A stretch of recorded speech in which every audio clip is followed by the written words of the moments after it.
And we are live. What's going on, everybody? Welcome back to Titch TV, Titch and Geezer's results roundup. And as always, it's me and Geezer, and then you lot in the chat. First and foremost, Geezer, how you doing today? All right today, bro.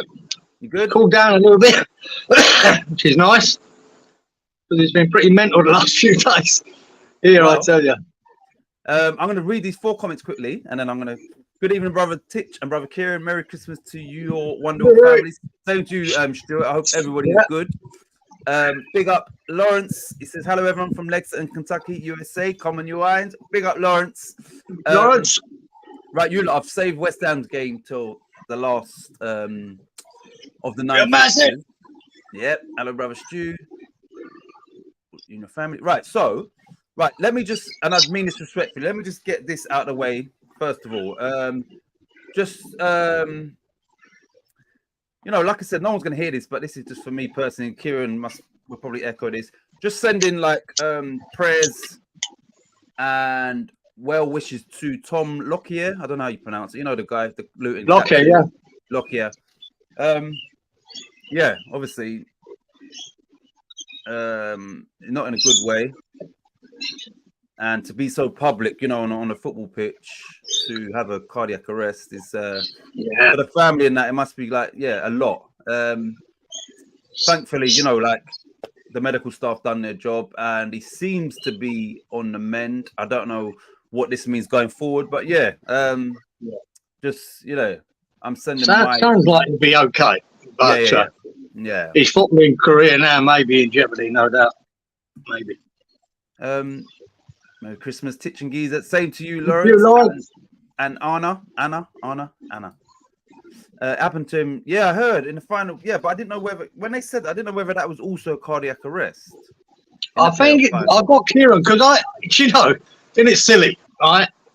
Especially me, when I wake up in the mornings, I don't know nothing what's happened during the night, and I wanted to watch the highlights of the games, catch up on them, and I went to that one. And all it would have the full 90 minutes. And I went, bollocks. I just want to watch the highlights. Don't want to watch 90 minutes of it.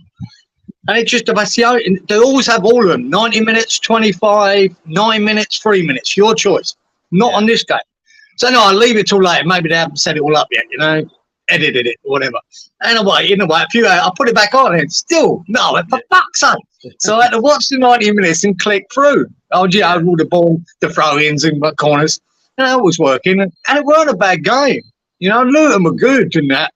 And they were having a bloody good game. And I noticed this boy Lockyer. I went, fuck, he's playing well, man. And he's like the captain. Yes, and he was fucking getting them all up, mate. He was geeing them up. He really was going into tackles. And I noticed him. And then it came to the point where he fell over. And I went, oh, shit. And then when I saw his manager's reaction, getting all the players away, I went, this isn't good. Now I know why they didn't edit all the highlights. This game ain't going to finish. Yeah. Weird. I went, so it went on for 5. The cameras never looked at him. Once you saw him fall down, the cameras never went near the staff helping him out. So, and that was abandoned. So, yeah.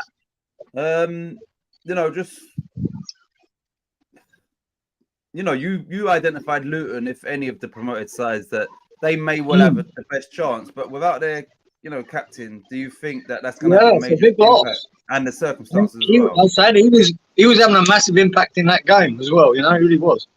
But he was good. Yeah, and that was a shame. Hope he recovers. Yeah. Kieran looked it up for me. I said, "What's?" And they said apparently in the playoff final, he's got an irregular heartbeat. I think. Right. I think it was beating too fast. They found it out. Or whether he's been fitted with a pacemaker or what, I don't know. But obviously, it's connected to this. He's got some kind of irregular heartbeat. But they deemed him fit enough to carry on his career. Yeah. But maybe 2 times, this might not. Twice. That could be. But yeah, I just, football is one thing, but, your family and your life and that is something different, more important. So if you can get back to full health, if he can get back to playing, that's a bonus. But if not, he's just hopefully he just gets back to let's hope he's all that. Right. let's get onto this thing here, which popped up on YouTube, and I screenshot it. This says, can you read that? And you can then elaborate. Yeah. What does that say? Right. So what happened up in when Cyclone Jasper hit Cairns and more north of Cairns it hit? What happens is the cyclone weren't too bad. It was only a category 1, so it was major storms. You know, it's a major storm downpour. But the aftermath of the cyclone is rain. Yeah. And it was massive rains up there, Geezer. Now, when I say to you 50 mil of rain, don't sound like 50 mil is a lot, right? You're talking about flooding happening when you have a downpour quickly of 50 mil. Overnight there, they had 500 mil of rain.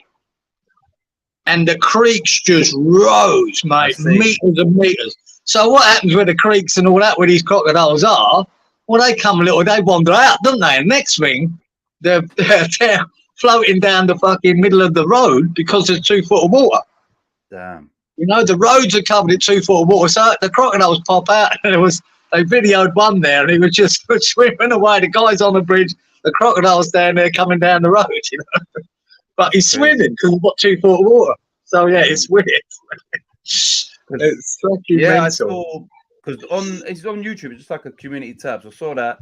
It saw somebody like, I think they caught the crocodile and was like, you know, they must have tied it up, trying to like, you know, just get it back to where it should be.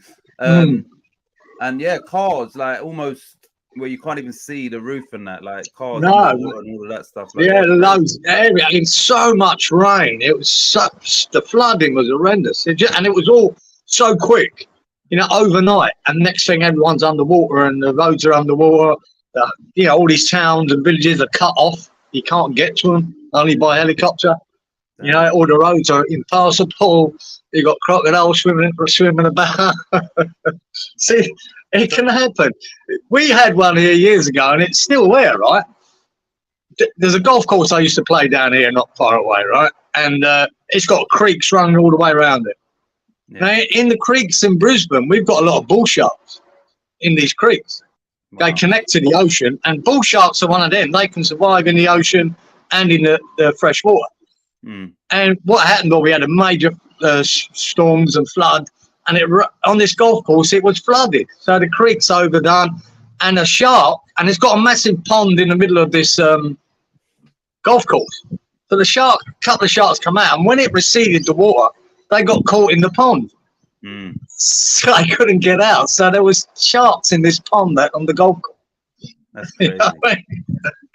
So it's a weird one, yeah. It's sort of an only in Australia sort of thing. Yeah? I'm about to say, remind us all, why did you choose to move to Australia? Was it just because you're a danger man? You like luckily enough, right? the crocodiles, right? They only exist from Townsville up, right? And so down here you don't get crocs. You know, they're from North Queensland up onwards. You know, so we don't have to deal with them. But the people up there do. That's why all the beaches around Cairns, Townsville, Mackay, you cannot swim in them because you've got saltwater crocs and you've got the jellyfish as well, plus the sharks. So you can't swim. You have to go out to the islands to swim. You just cannot go in there, mate. Wow. If you do, good luck to you. That's up to you. Evening, Walito. As always, thanks for tuning in. Wally. Yeah, I'm glad you could tune in. Wally, my man. Hey, Lawrence and Stu. Your family. Thanks, Stu. Merry Christmas to you, Lee, and the family. Right, so should we get onto the first game? Yeah. I will tell you, North Queensland was bad, right? Well, I'll tell you one little hint. We got lucky at the weekend here, guys. Really, really lucky. All the attention was on that cyclone up north. But over the weekend, these fucking storms started to gather around Brisbane, right, out of nowhere. And it was stinking hot, guys. It was 38 degrees here Saturday. And I knew by the humidity and heat, we're going to hit, storm's going to hit in the afternoon. Well, this supercell fucking organised itself. And I'm not joking, 10 minutes away from here, it just wreaked havoc. It was like it was worse than that cyclone because it had about 190 km/h winds. Yeah, you hear planes go over me now and again here because I'm near a small airport, you know, for the light planes, the Cessnas and all that deal with the country places. Well, it hit that airport and it dragged fucking planes 50 meters down the runway and flipped them over. These winds. It took roofs off everywhere. And this is 10 minutes away. We were on the edge of it and we got 300,000 lightning strikes that evening in Brisbane. You know what I mean? 2 people got hit. Another guy died. And the damage in these suburbs is unbelievable. And it only lasted a couple of hours, you know? But it was crazy. And it didn't come to where you are, though. I know. It was so close to me. I'm just so glad we got the edge of it. Thank fuck we didn't get they got the epicenter, you know? And they got smashed.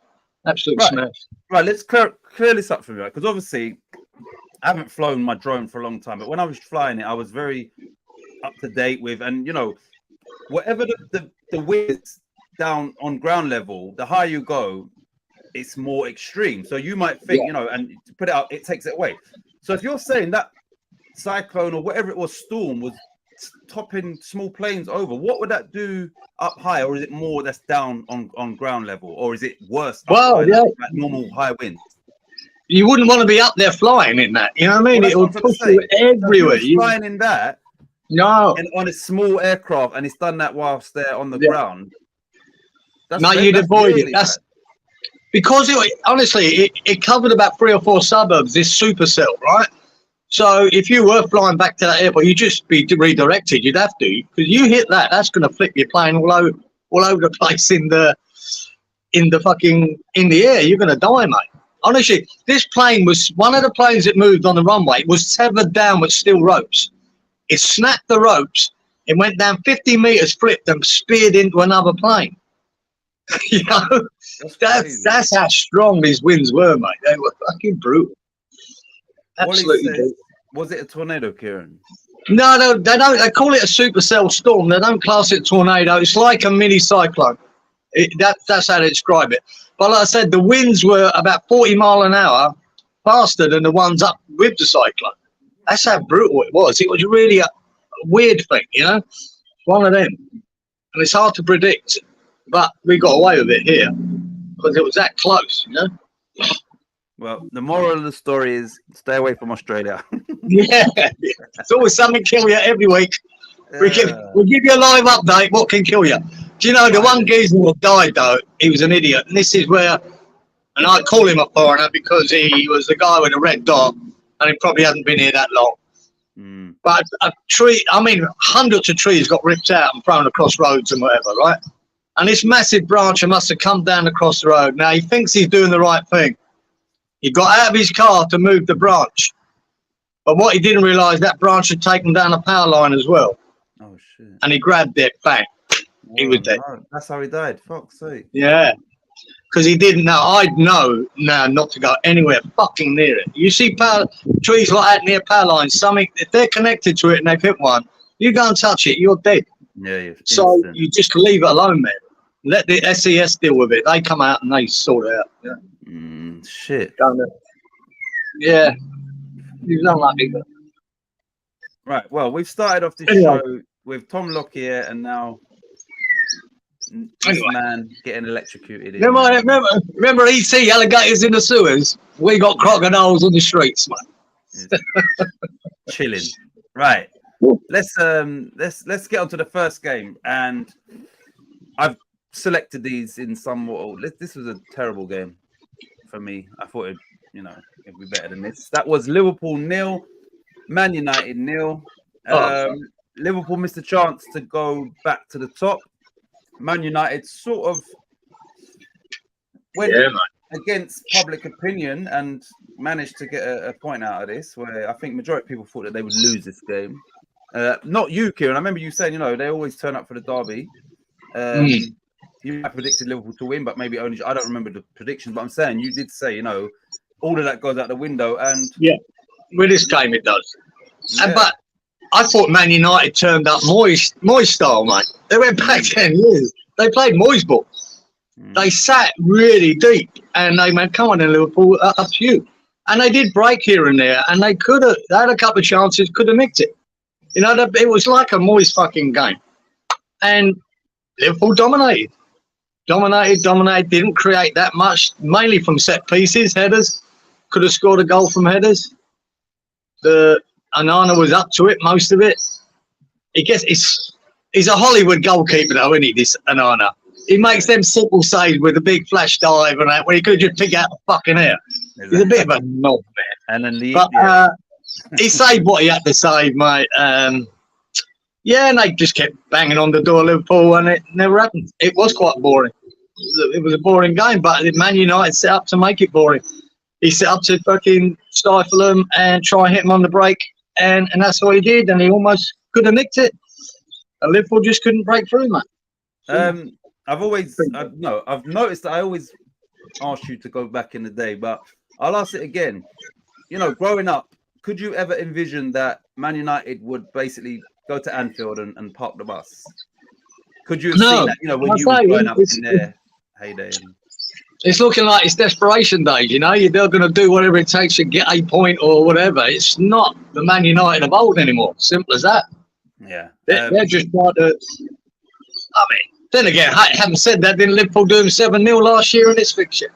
It was 7-0. I think that was the same fixture was 7-0. So they were making sure that didn't happen again. Because you know, that's usually the end of a manager when you get done by Liverpool. Yeah, and he's treading on very thin ice, I think. Yeah. So he did what he did to get the point, and I think Man United fans might be happy with that, not getting embarrassed again. So shit game to watch. Yeah, the Darlow sending off was bizarre at the end. Yeah. Really bizarre. And the thing is, it should have been their ball. It should have been. Yeah, he had a point by whinging about it for sure, but he went on a bit long. I think the referee could have just given him the yellow and not given him 2. I know, but you know what I mean. I think it was a bit harsh, really. But there's the rules, I suppose. Just on the question I asked you, you know, that applies to me as well. You know, Fergie, the era of Fergie for me was prominent, and obviously, I could never have envisioned a Alex Ferguson Man United going to Liverpool. But I thought, let me go even further back when, you know, they were still like, you know, champions of Europe and all that. And we could, it's just how the mighty have fallen with Man United. Exactly. Exactly. I'm trying to think. Right, since we've done the last show, we've had the conclusion to the European games, ain't we? So Man United, did they finish bottom of their group? Yeah. So. They did, didn't they? Yeah, they did. So it's not even a new year and they're out of Europe, which is that's another they're out of Europe, mate. They're gone. And they had a group with who was in their group? Copenhagen, Galatasaray, and Bayern. Bayern had already qualified. They're coming off the back of a 5-1 defeat against Frankfurt. They got nothing to play for in the Champions League, but yet they come to Old Trafford and still win 1-0 in a game that Man United had to win. Do you understand? That for me was a really a poor result considering everything that went into that. You know, Bayern really had nothing to play for. They'd already won the group. Man United had everything to play for. And that's where they are, aren't they? And I'll say you can keep changing managers, but it hasn't been working. Whatever manager you've had in there. So. Right. Kieran says nothing but good. Lawrence says nothing but good news on the show. Yeah, we're lighten the mood. This was the most boring game ever. Stuart says, talking about Liverpool, Man United. Sounds like we should adopt the same strategy on Wednesday versus Liverpool. Well, like I said, Wally, it wasn't far off Moyes' ball, mate. I'm telling you, I don't think it might happen that way. You know, because it just reminded me what David Moyes would do against Liverpool. So we'll see. Yeah, both Man United and Newcastle. Newcastle as well, out of Europe, both of them. Right, let's go to our predictions from last week. I want to see if I'm sure somebody would have picked a draw. I didn't. I think I went Liverpool 4-0. There you go. I keep saying there's no 0-0s in the Premier League, but and then this isn't the one I expect to be 0-0. Exactly. If there was going to be one. Right, where are we? Right. I said 2-1 to Liverpool. to Liverpool. You said 4-1 to Liverpool. Oh, 4-1. I thought it was 1. Yeah, Robert said 4-2 to Liverpool. Stu said 4-0 to Liverpool. Oh, well, he was going with his 1-0s, wasn't he, Wally, last week? Yeah. He went 1-0 to Liverpool. Charlie Boy's going 3-2 to Liverpool, and Lawrence went 3-1. Well, Wagwan, Charlie's just entered the chat, so this is one of the first games, Charlie. And yeah, thanks as always, man. Glad you can tune in. Much appreciated. So you haven't missed anything apart from the doom and gloom. No, that's it. Australian. You took 3-2, Charlie Boy, and yeah, no one got that. No one got 0-0. Nah. Only Stuart would have picked that, and he didn't. Yeah, you put him off picking 0-0. Yeah. But right. Of all the games, that ain't the one, is it? Yeah. Nah, you would never have imagined that. No way. Right, let's move on to the next game. Like I said, these are not in the order that they was played per se. I've just sort of selected them. Right, so Chelsea 2, Sheffield United 0. 0-0 at half time. Cole Palmer scored, and then Nicholas Jackson scored to make it 2-0. I haven't even seen. A lot of these games, not even the highlights, I haven't even watched. So, did you watch this game? I don't know. Can't find it. What game we got? Chelsea, Sheffield United. Oh yeah, I had it somewhere. Did I write anything about this shit? Yeah, I did. Yeah, young Cole Palmer scored, didn't he? Yeah. Again. Again, it was just another sort of. A lot of the highlights this week were pretty crap. This was another one. You know, Chelsea just done their usual try to score. Palmer scores. I think their goalkeeper problem was really poor on the second goal. Really poor. And that was it, really. 2-0. It was near. Nah. Yeah, because it was 0-0 at half time. I saw like on the score app or whatever, and I was thinking, wow, are they really gonna? But then obviously Chelsea. Yeah, I was thinking, imagine if Sheffield United could get something out of that. Did you see enough of Sheffield United to see that there's definitely a shift in how they were, or it was just? Yeah, they're doing. No, they're better than what they were.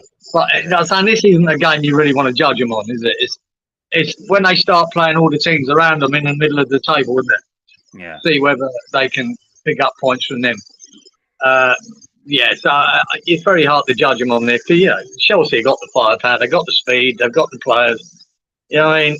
Even though they're crap most of the time, but you'd expect them to win, wouldn't you? Yeah. All right. Yeah. Fun games don't need too much talking about. Right. So what do we pick for this?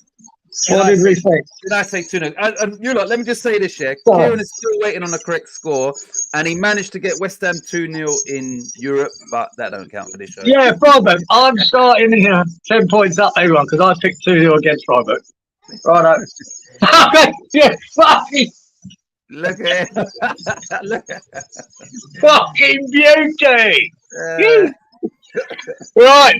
I didn't even know I'd pick this, to be honest, because I'm just, you fucking did. Sheffield United 2. No, Chelsea 2, Sheffield United 0. I'm right, I win. Finally, it's happened to me. I told you this week, and last week, and the week before. He did say he'll get 2 this week, I remember. He was confident. Yeah, I've got one. There you go. Titch, you said 2-1 to Chelsea. Yeah. Oh, Robert, my man. Robert's in there with 2-0. He's not here today, so I'll have those points. Robert's not here, thank you. Stuart went 2-1. Bolly went 1-0, all to Chelsea. Charlie Boy went 3-0. No, Charlie Boy went 3-1. And Lawrence went 2-0 to Chelsea. Yep, me and Lawrence are sharing the points. So we need to make a big song and dance. This is like when Luton got their first points in the Premier League. You are the Luton. I'm back, boys. I'm back. This is it, mate. I know. I never look at them, and I always forget what I pick anyway. Yeah. So that was a surprise. that's how I looked at it. I've got to put a kettle on for that now. Yeah. I should have got. I should have put a beer in the fridge. One sec.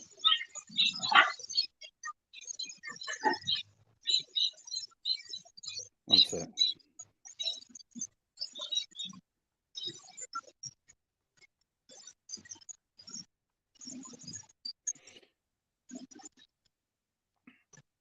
One minute, everybody. Sorry.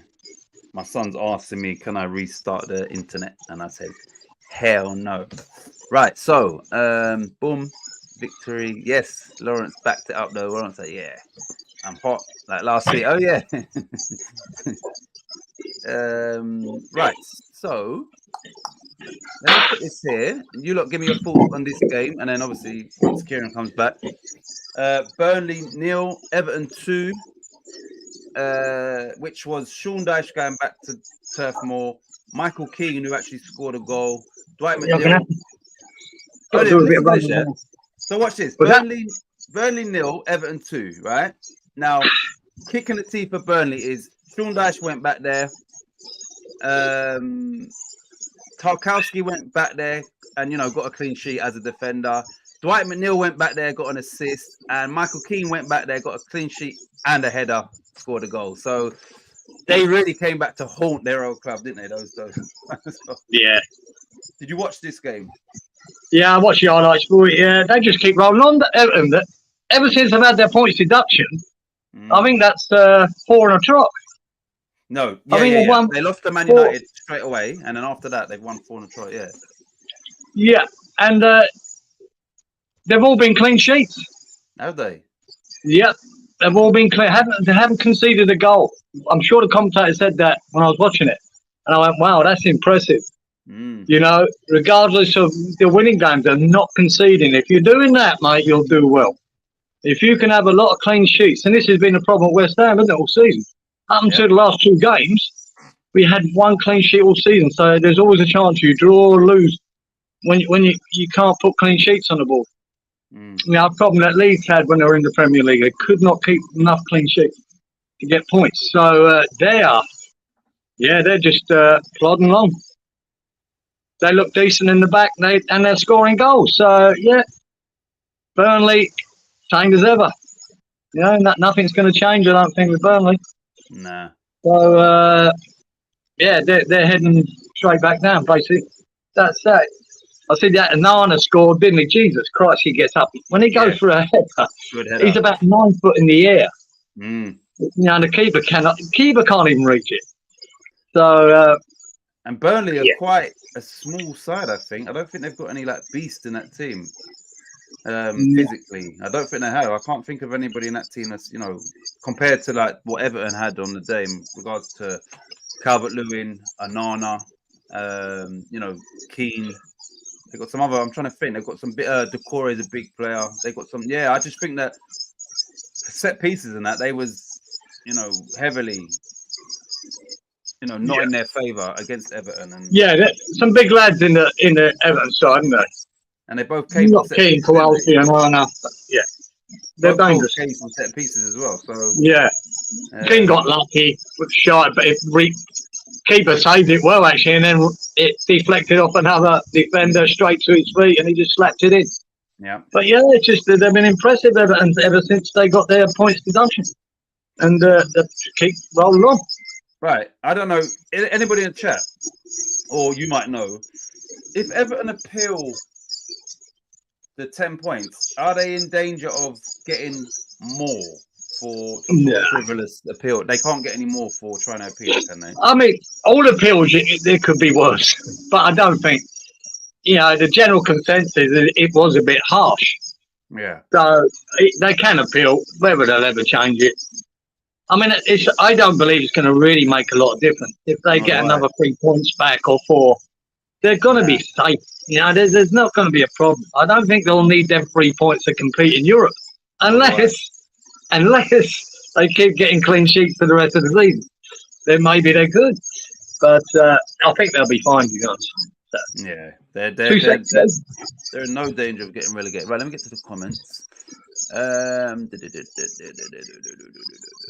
hot like last week. Burnley are done. They're gone. Everton is playing really well. Agree, Stu. I won £120 on Everton. All right. What was your bet, CB? What did you have to do to win that?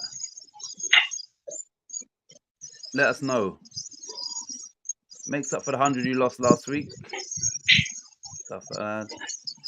They did. I think it was drew to 6. Right. So CB, what did you place on that? Charlie said he won £120 on Everton. Oh, well done, so Charlie.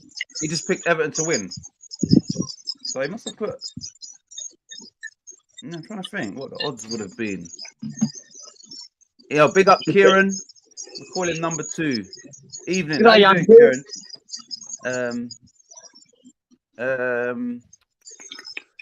Okay. Right. So, what did we know? Just yes or no. Stuart says, "Do you agree with Stuart here?" This is quite. This is just so we can have something to talk about. One sec. He says he hit on Spuds and Villa, so he got. Everton was plus 120. Good evening, Kieran, Merry Christmas to you and your family. Right, so just quickly going back to what Stuart said. Do you agree with this comment? Burnley are done, they're gone. Absolutely. Yeah, absolutely. It has to be a complete sea change for them. And that would mean changing the manager, I think. I'm not sure they're going to, but maybe they will. But they're gone. I just don't see anything in them. It's okay play. They play all right brand of football, but they haven't got the players, man. They need the players. They haven't got them. Now, I just don't know how you change that. I really don't. CB says Burnley is pants. Right. So, what did we pick in our predictions for this game? Let's see if anybody went for 2-0. I went for Burnley 1, Everton 2. Close. No cigar. You went for 2-2. Yeah. See, Robert went for 2-2. Stu went for 2-1 to Everton. Wally went 1-0 Everton. He's on his 1-0 thing. Charlie Boy went 2-1 Everton. And Lawrence. No way. Lawrence went 2-0 Everton. Yeah. That's without his crystal ball. Or has he still got it? Oh, look, where is he? What did Lawrence say? Lawrence says, "Oh my days, yeah. Yes, Lawrence. So he's got 2 out of the 3, correct?" Yeah. Well, Lawrence. It's all right. I'll be back. He'll be back next year. Yeah, I'm getting closer now. I put Everton to score 2 goals. I just got nice, but kind to Burnley gave him a goal. I don't know why. Can we say Lawrence he's lost his rookie tag now that he's getting his correct scores and all that. Yeah. Him and Wally have picked quite a few when we got back. I'm not counting last week, Lawrence, where you got 10 out of 10. 10 out of 10. I'm not counting that. But you have got quite a few. Right. What's the when you progress from a rookie, what will be the next terminology? Lawrence is definitely not a rookie, which he used to refer to himself as. He's not that anymore. What's after a rookie? I don't know. What's the university term for one of these? These boys don't know. Yeah. What sophomore? Is it a sophomore or what? Something like that? I don't know. I don't know how they work. Charlie says, "Why did I give Burnley a goal?" Shake my head. Yeah, I'm thinking the same, Charlie. Well, why did I give Burnley a goal in that? If I'd thought about that more, I wouldn't have given them a goal. I gave them 2. Lawrence, you're mad. Lawrence is a gambling Jesus. Oh yeah, laughing. All right, so we will move on to the next game on this list, and that is this was the first kickoff. This was Friday evening. Nottingham Forest 0, Spurs 2. Richarlison is finding his form, finding his feet under Big Ange. Kulusevski also scored, and then Tottenham got another red card to Basuma. Did you watch this game? Yeah. Yeah. Impressed with Spurs? Spurs? I did, man. Yeah, Spurs were. Kulusevski was really good. He was the man of the match for me in that game. Yeah. He was really good. Because they lost Brennan Johnson early to injury, Tottenham, and he was returning back, obviously. And they moved, I think he was playing in the middle, Kulusevski at the time. Then they moved him out to the right. And he delivered the ball for the Charleston, a cracking ball in from the wing, cut in on his left and banged it over. And Charleston, perfect. It was a perfect cross for him to run onto and head it in. Really good goal. And he done loads more. He ends up scoring the second goal as well, Kulusevski. He was the difference in this game. It was very, very good. Basuma sending off was... He's ridiculous, mate. I mean, you can't trust a player like him. There was no need to lunge in for that ball, and he came right across his shin. Oh, the shin. I'm trying to think. Well, knee. He was, he was round the knee and shin. It was. Sake, what are you doing, man? That's his second sending off. This is a 4-week ban. Fucking crazy, man. Absolutely crazy. If that boy's leg had been planted, because he was in the air, lucky enough, he'd been planted. Jesus Christ, he would have done some damage. But yeah, they were pretty comfortable Spurs for most. They huffed and puffed for us, but they still don't look terrible for us. No, they they don't. don't look terrible. But they're not getting the results. Why didn't he say that? I didn't even write anything down about it, did I? Maybe they're. It was something like I don't know where I wrote. I thought I'd wrote it down. They've lost. I mean, that's one win in 13 games for Forest. Wow. 1 win in 13. I mean, and they don't look that bad, but they're not getting the results or any points, mate. So this is the only team at the moment you're looking at going, well, could they be caught? Could they be caught? Is it them or Brentford? Could they actually drag them into it? But to do that, you've got to start putting points on the board yourself down there, haven't you? Did you say them or Brentford? Yeah. Brentford's on 19 points, though. So realistically, for me, it's only Forest. Forest on 14.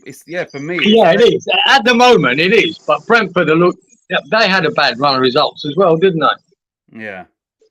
So I just think... I think in this season, Brentford have got nothing to worry about. Everton can lose, get 10 points taken. You understand? No, it should only be Forest now. Yeah. But to say, you're looking at Sheffield United and Burnley there, right? Forest are on a massive bad run, but you're not catching them because you're not putting anything on the ball. Exactly. Yeah. So, it doesn't matter. They have to match you now, don't they? They don't have to match you for points. You've got to beat them. I mean, can't see it happening. And obviously, Luton game was cancelled. We don't know. So all three have not gained any points on anyone. So. And the thing is, we're almost halfway through the season. So even to bridge that 5-point gap, 6 points for the bottom two on Forest, you've got to do something that you haven't done all season and get 2 back-to-back wins and hope that they lose it. Just to, do you understand? So it's, like I said, we're nearly halfway there. So it's got to be a massive turnaround. So I think this may well be potentially, the least amount of points needed to stay up. Yeah, absolutely. Yeah. I say, if we looked at last year, I kept saying all year last year, everyone go back, even when West Ham are in trouble, we need 40 points. I said, that do be bollocks. I reckon 34 or 35 last year, and I'm not sure how it ended up, Titch, last season. What was the minimum we needed? But I always thought it would be 34, 35 points would be enough, even last year. Yeah. So this year, I think it's going to be less than that. 30 points could be enough. Right. Last year, Leicester, who finished 18th, had 34, Leeds on 31, and Southampton 25. So 35 points then. 35, or 34 with a better goal difference. There you go, exactly what I thought. 35 points would have been enough to survive. Yeah. But this year, God, the way they're going, unless there's some major turn, it could be 30. That's what I'm saying. It could be less. Yeah. It's going to be really poor. It's it's a shame that as a spectacle for the league, it's almost, even 3 games ago, it was done and dusted who's going down. Like last year. Yeah. And normally there's always, there's a battle, but here it's done and dusted already, I believe, which is It's looking that way, isn't it? It's Yeah. only for really. It's only Forest that can make it interesting if they keep losing. And I can't see that. Forest have got way too much about them, and I think they are. They're not a terrible side. You know what I mean? So they're far better than the other three, anyway. Wally says this week my strategy is going to be copy Lawrence's picks. Says Wally. Laughing. Right. Spurs are going to rue their disciplinary issues. Fucking hell. Oh, Titch, you should post the odds of each game. Yeah, I could do that actually. I could do that as I'll just go to maybe Sky Bet and their odds. All right, I'll tell you what I will do though. When we get into the predictions, I can tell you what Sky Bet are offering. So when we predict. Right, so what do we pick for this? I've got a feeling somebody would have said 2-0 Spurs. I don't know who, but I just got a feeling surely. Right. I thought I might have picked this one. I might have picked it, but I did pick Spurs to win 3-1. 3-1. You picked Spurs to win 3-1. Robert picked Spurs to win 3-0. Stewie picked 3-1. Lo and behold, Wally picked 1-0 to Spurs. Charlie Boy picked 3-0 to Spurs. Lawrence picked 2-1 to Spurs. Ooh, you got close, Roy. You got close, boy. All right. If as it's expected is top 5, I probably already asked it. I'll ask everybody. Will Spurs get into the Champions League next year if it is top 5 that qualifies? Who? Spurs. Will Spurs get in the top 5 this season? I think they will. But Jesus Christ, they can't keep losing these players and sending off that Stewie put there. I mean, God, they've got enough injuries as it is. But what they've got coming back there, hopefully in January sometime, they'll have Madison back, Van der Ven back. Obviously, Basuma will be back, and I'm sure Big Andrew will tell him, mate, you get sent off again. You're fucking on the transfer list. You're no good to me. So I think because of the players they've got coming back, and maybe I think they'll spend in January. Yeah, Tottenham, I really do. So that's when I think that them becoming a force to challenge for the top 4 will happen. The end of January onwards. Yeah. So yeah, I think they'll finish the season strong. Possibly. If they do get the boys back and they do spend, I think they could be a real powerhouse in that last couple of months. And I fancy that now they don't have the Europe to worry about or the Carabao Cup. They've only got that in the FA Cup. So I don't see why they shouldn't be challenging for the top 4. Right. Stuart says yes, they will. Kieran says potentially. Top 5 maybe. I don't know about top 4. Yes, says Charlie Boy for Spurs. Basuma could not play until February due to AFCON. Oh God. So yeah, he's out for a lot. Exactly. What? Let me ask you lot this question as well.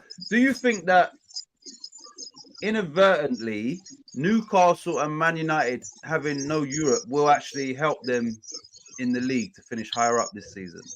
Or I think it will. Yeah, you know what I mean? Yeah. I'll be marking down Newcastle about finishing in the league because of that European thing. Yeah.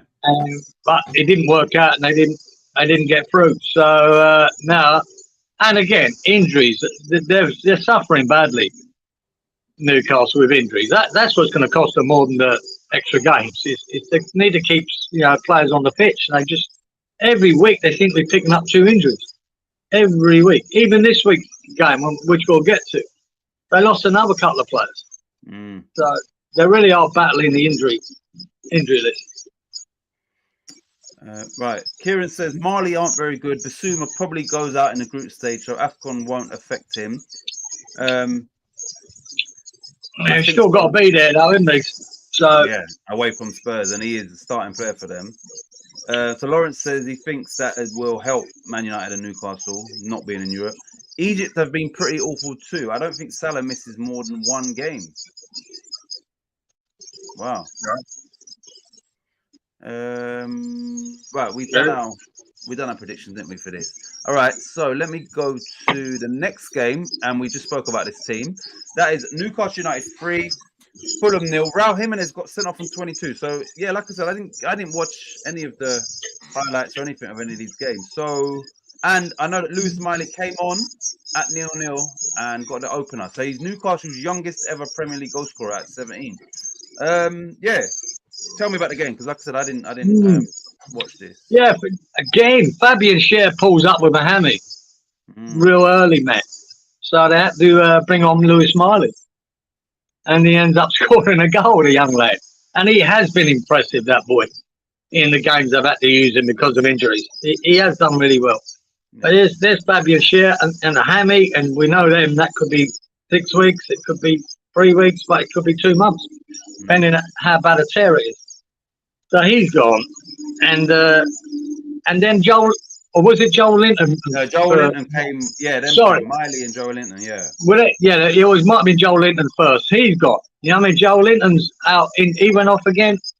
There's another two major players for him. Yeah. Are injured. You know what I mean? That's what's costing them. And so, but they got the job done. Who scored for them guys? I don't know. It's on the screen. Can you see? So it's Lewis Miley, Miguel Almiron, and Dan Burn. I don't know if you can see that, though. Yeah, Dan Burn, a cracking ball over from that Guimaraes to Burn, outside of the boot, picked him out of the back post. He headed it, the boy saved it, it came back, hit his knees, I think, and went in. So Dan Burn, another local boy. Didn't they get him from Fulham as well? No, he played for Fulham, then he went Brighton, and then from Brighton he went Newcastle. That's right, Brighton, yeah. Fulham, Brighton, but he's a Geordie boy, as is Miley. So they've got 2 local boys on the score sheet. Yeah. You know, and they won it well in the end, mate. Fulham, but what's the name didn't help them. Jimenez, man, that wasn't. The boy got the ball. He just jumped into him with his shoulders and cleaned him out right into his head. I mean, it was, to me, it was a sending off.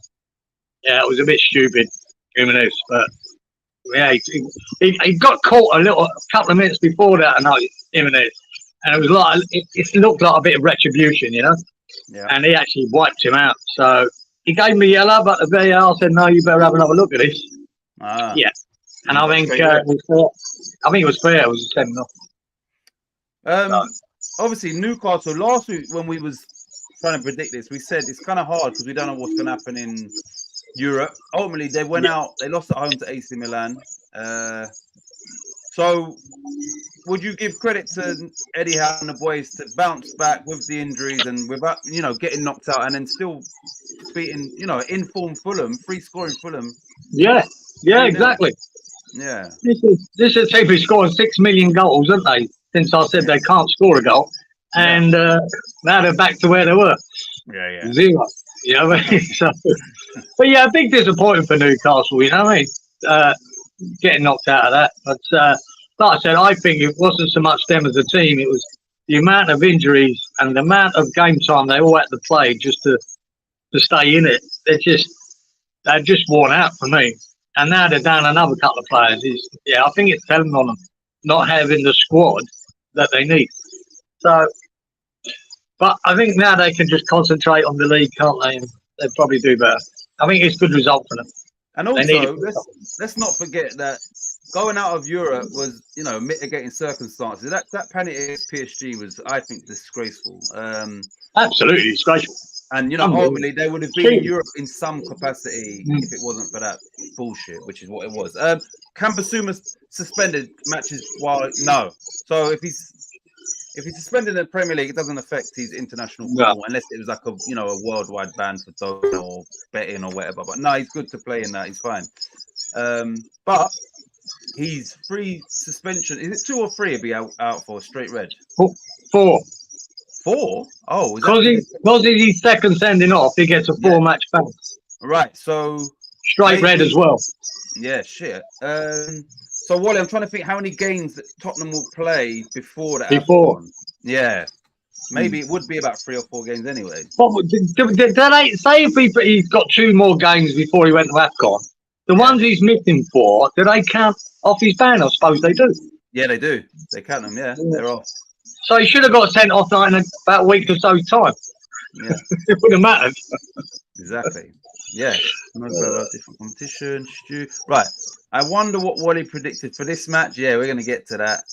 4 games. Yeah, you ain't getting this one, Molly. You won't. Yeah. Right. So yeah, what did we pick for this? Right, who we got? Newcastle. Newcastle Fulham. This was tricky. Yeah. I'm off the ball again. Well, I picked Newcastle to win. I picked them as a 2-1. Right. Well, you got close, Geezer. You picked Newcastle to win 3-1. Ah. Yeah. Robert went for 3-3. Stewie went 2-1 Fulham. Wally went 1-0 Newcastle. Fucking boring, isn't it? It's boring reading Wally's out now, isn't it? It's just boring. 1-0. Right. 0-1. Charlie Boy went 2-2. I understand that one. Lawrence went 3-2. So no one got it. No one got it, boy. No one got it. All right, we will move on to this one. What is going on at Manchester City? Man City 2, Palace 2. Man City were 2-0 up, and then Palace, ultimately got the equaliser in 95th minute penalty. Once again, I haven't seen. Yeah, so what happened? How does Man City throw away a 2-goal lead? I'm not sure, mate. They absolutely battered Palace. You know what I mean? I watched a Hodgson's thing after the thing game, how great his team were, and they were shit. Palace were crap, mate, and Man City absolutely battered them for nearly the whole game. And I don't know how they got 2 goals out of it. They just had one breakaway. Done when I just thought Aki got caught on his heels in the middle, and a boy crossed it over, and a guy tapped it in. Mateta. And that made it 2-1. And you go, fucking, they got a goal out of nothing. And then they were trying to get something Palace that right at the death, and Bernardo Silva cocked up. They won the ball back. He was on the sideline there, and he let it get taken off him. Where he could have just booted it long. He tried to turn back. The boy took it off him, put it into the middle of the area there, and bounced around. And then Foden has this brain thought of trying to kick this ball into space instead of just getting a boot to it, get it away. And of course, the guy just stuck his leg in front of him, and he just took his shin out. And they get a penalty. Oh, it was stupidity. Why? He shouldn't be in the defence. You know what I mean? Get away. You're an idiot. Yeah. But he gave him a stupid penalty, and mate, he slotted it really well. The other thing I remember Bernardo Silva had a cracking shot top corner, and the boy saved it. Is it Henderson? Is it the keeper Henderson there? I think he's there. I don't know if he's. Yeah, I know. He was playing anyway. If it was Henderson, okay, right. He pulled off a cracking fingertip save. Just that would have been 3-0 at the time. That was it. Yeah, Henderson. Yeah, it was Henderson. Yeah, if he hadn't saved that, it was 3-0 game over.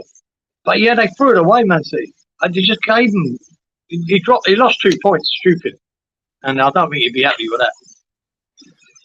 And my man Bernardo Silva, who I love to bits, I think he have to have a look at himself for that, the penalty. But so does Foden. But he shouldn't have lost the ball where he lost it. Right, let me just read the comments and ask a question to him. Right, here we go. At least I can remember what score I picked for each match. Fucking, we can all remember it. Right. So Kieran says Kevin De Bruyne was training with the squad ahead of the Club World Cup game this week.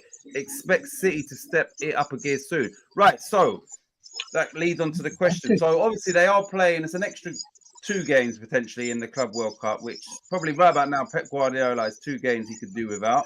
Now they're out there. They've got to be in it to win it. So we'd assume it's 2 games. City are. If Liverpool would have won, they would have been further behind. City are 5 points behind leaders Arsenal. It could have been 6 if Liverpool would have won. Yeah, it would have been. Right, so are we anybody that was saying, City is theirs, are you still confident, anybody that was tipping City to win it? And I was one of those people. Are you still as confident, or are you seeing chinks in the armor? Yeah. You're starting to wonder, aren't you, now? So I've been all this time going, look, City will come good and they'll still do it. But yeah, I've never known Man City to concede so many goals ever than what they are now. mm-hmm. And like I said, the difference without Mahrez, Gundogan, and De Bruyne, and now Haaland is a massive difference. But they're conceding. Man City don't normally concede these many goals. Yeah, they're conceding goals, and to be 2-0 up against Palace at home and letting give away 2 sloppy goals, to me, it's sort of been a theme, isn't it? That's about the 3rd or 4th draw of the trot at home, isn't it? It's unreal. I'm pulling up their fixtures now. So if we roll them off now, did somebody? I'll try and exclude the Champions League. So they drew with Palace, obviously. They beat, because I think it's 6 games in the league with only 1 win. Yeah, so the last 6 games, they've only had 1 win. So the last 6 Premier League games is they drew 4-4 with Chelsea, drew 1-0 with Liverpool, drew 3-3 with Spurs, lost 1-0 to Villa, beat Luton 2-1, and then they've just drawn 2-2. So in the last 6 games, they've drawn 4, lost 1, and won 1 in the last 6, and conceded a lot of goals in that time as well. Yeah, and I say this is new territory for Man City. They don't normally do this. Them draws, they normally turn draws into wins, don't they? Yeah, and they haven't been doing it. I mean, that game, Palace didn't deserve shit. I mean, they should never have been in that game. It should have been all over. But they're showing a bit of weakness at the moment. See, do I think they can catch 5 points up on Arsenal? Yeah, I do.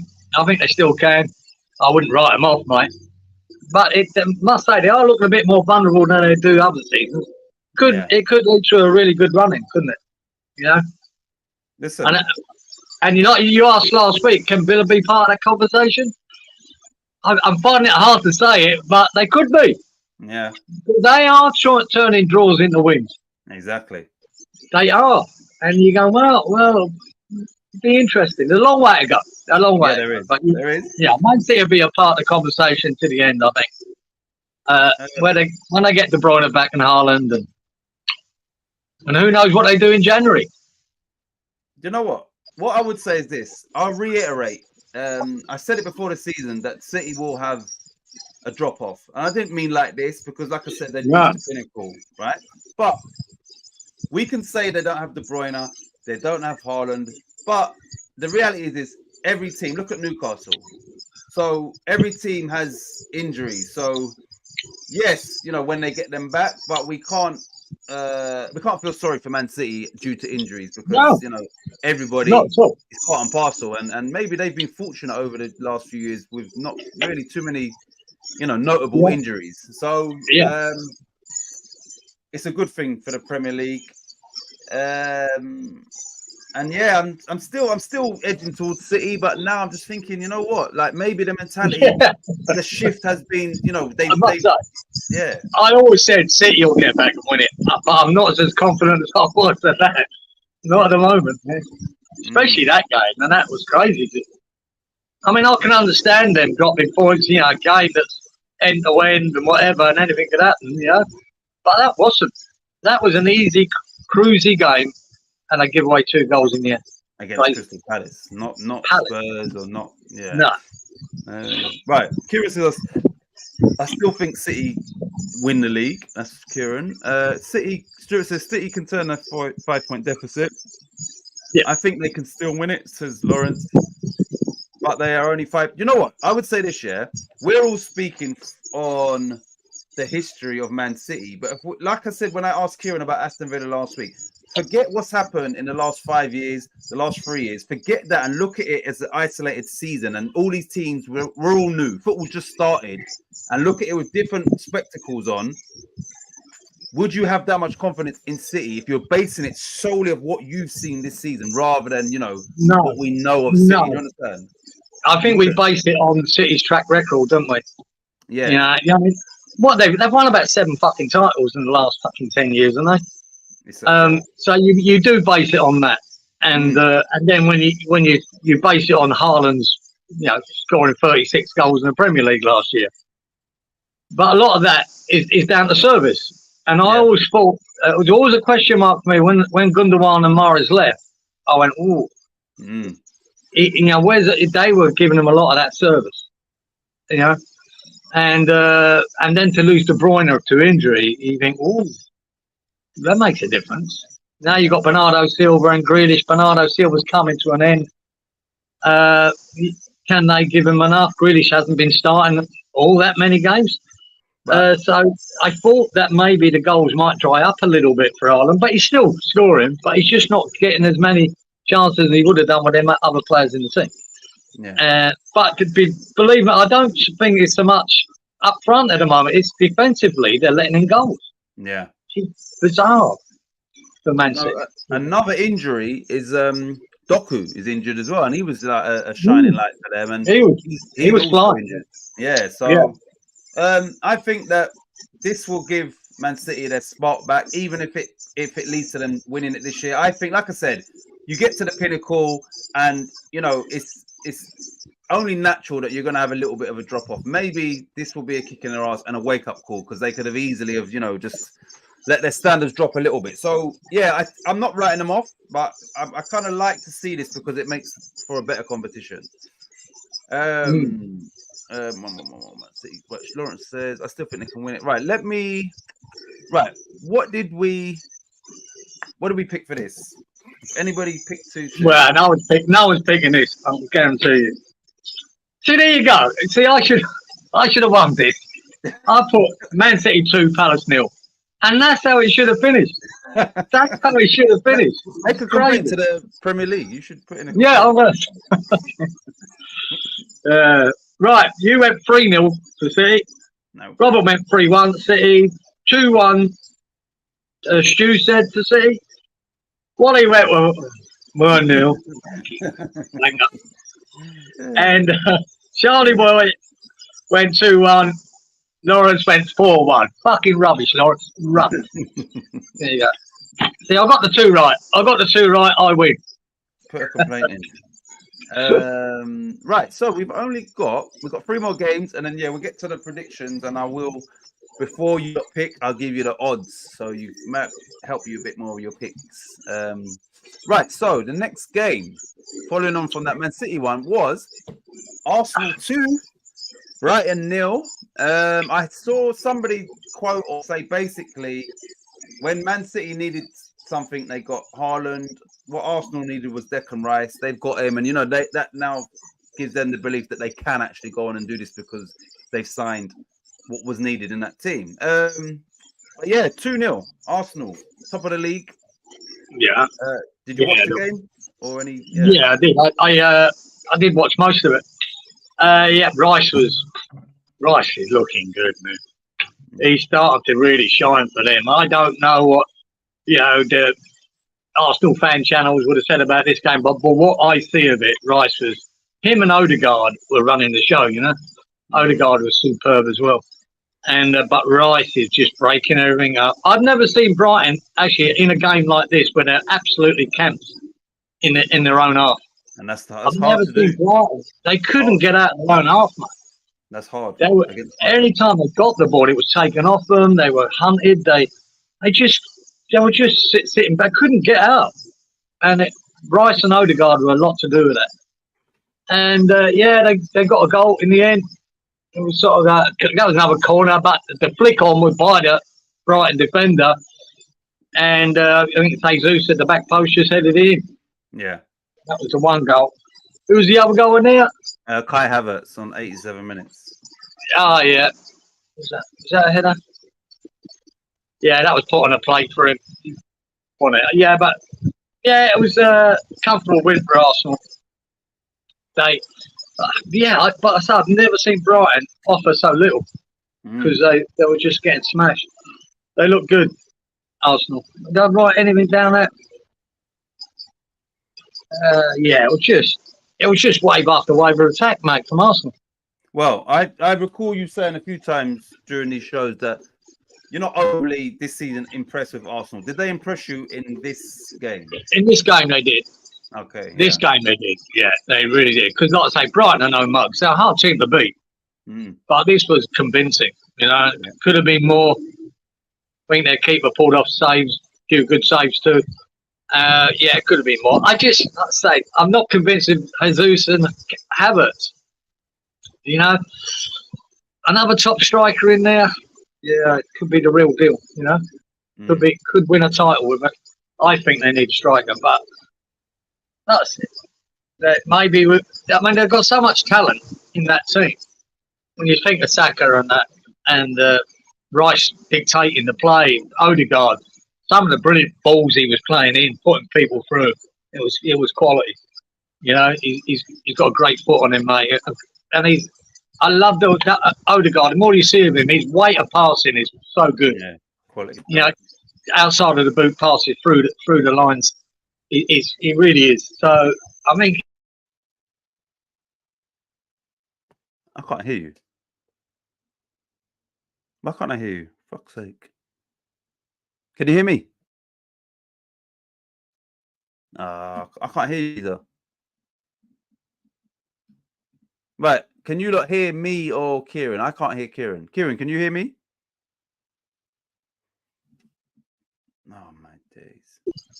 I'm nodding my head. You're back. You're back now, I think. I'm back. Yeah, you're back.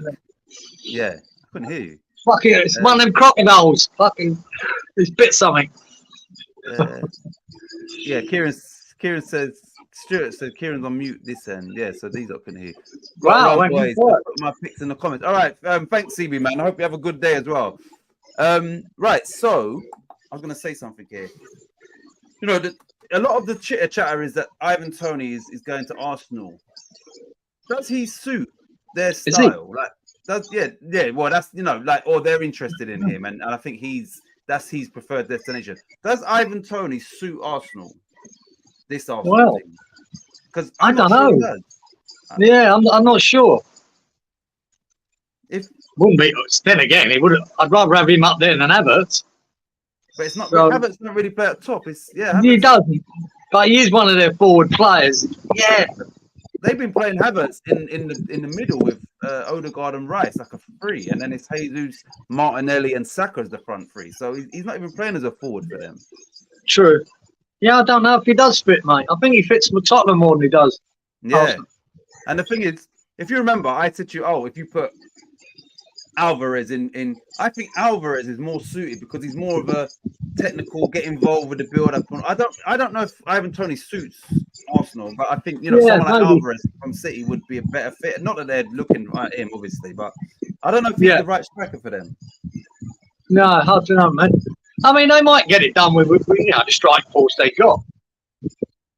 You know, between Martinelli and Havertz and Jesus, they might get it done. Yeah, might not need it, but I don't know. Yeah, I'm not sure he does fit. But right, I don't want to speak too much about our game, but I saw in the comments section from West Ham on Sky Sports, you know, like the highlights. Somebody, you know, a lot of people was raving about Kudos, and yeah, we'll speak about it in a bit. But they were saying, we should have went for him. You know, Saka gets overused, and someone like Kudos would have been like, you know, the ideal. They didn't say backup, but you know, someone on that same side and all of that. So yeah, you know, we'll speak about that in depth more so. But yeah, he's getting obviously acknowledged by these fans, and even though they're top of the league, some of their fans are saying, we want him. Do you understand? Like, yeah, so you understand, like, that's how good he is. Like, we want him. Yeah, they'd have the same problem as us, isn't it? We've got Bowen and Kudos to be, you know, both are really good on the right. It's a good problem to have, isn't it? Yeah. If you had Saka and Kudos, they'd have the same problem. You know, which one do you play for which game? Yeah, because they're both very good. Saka, I think Kudos potentially could be better than Saka, goal scoring wise. I think he could get you more goals, but that's yet to be seen, isn't it? Yeah. But yeah, it wouldn't be a bad problem to have, would it? Right. So let's just get to our predictions, and then we've got two more games after this. What did we predict for this? Someone must have said 2-0 Arsenal. Must have done. Yeah, maybe someone would have done. You'd think. Yeah. Shit. Not you. 4-0. I went 4-0 to Arsenal. I had a feeling they were going to smash them, and they did. Right, it could have been 4. Could easily have been 4. Mm. Titch went 2-0. 2-0 to Arsenal. You get to pick. Yeah, baby. I wasn't sure it was me, but I was thinking somebody must have picked 2-0 Arsenal. Yeah, yeah. I was quite confident Arsenal would blow up Brighton away in this for some reason. Yeah, Robert went 3-2 to Arsenal. Stewie went 3-1 to Arsenal. Molly went 1-0. 1-0 to the Arsenal. 1-0 to the Wallito. Yeah. Right. Charlie Boy went 4-1 Arsenal, and Lawrence went 3-1 Arsenal. So yeah. Okay. Everyone picked Arsenal to win, but you're the only one that got the result right. So, well, that's my first one, so I'll take that. We've only got 2 more games remaining before we get into our mystic mode. Right, so Brentford won, and they was 1-0 up. High flying Villa 2. Both teams got a red card, and both Villa's goals came after Brentford's red card. Did you see it? And did that red card have any impact on Villa getting back into the game from Ben? Massively. Oh, it did, massively. Yeah, I think it did. I think it changed the game completely. Brentford were doing well. And Ben Mee, he lunged. And as soon as he saw him lunge, he went, Ben, that looks dangerous. And then when you see the slow motion replay, he caught him up again on right high on the leg.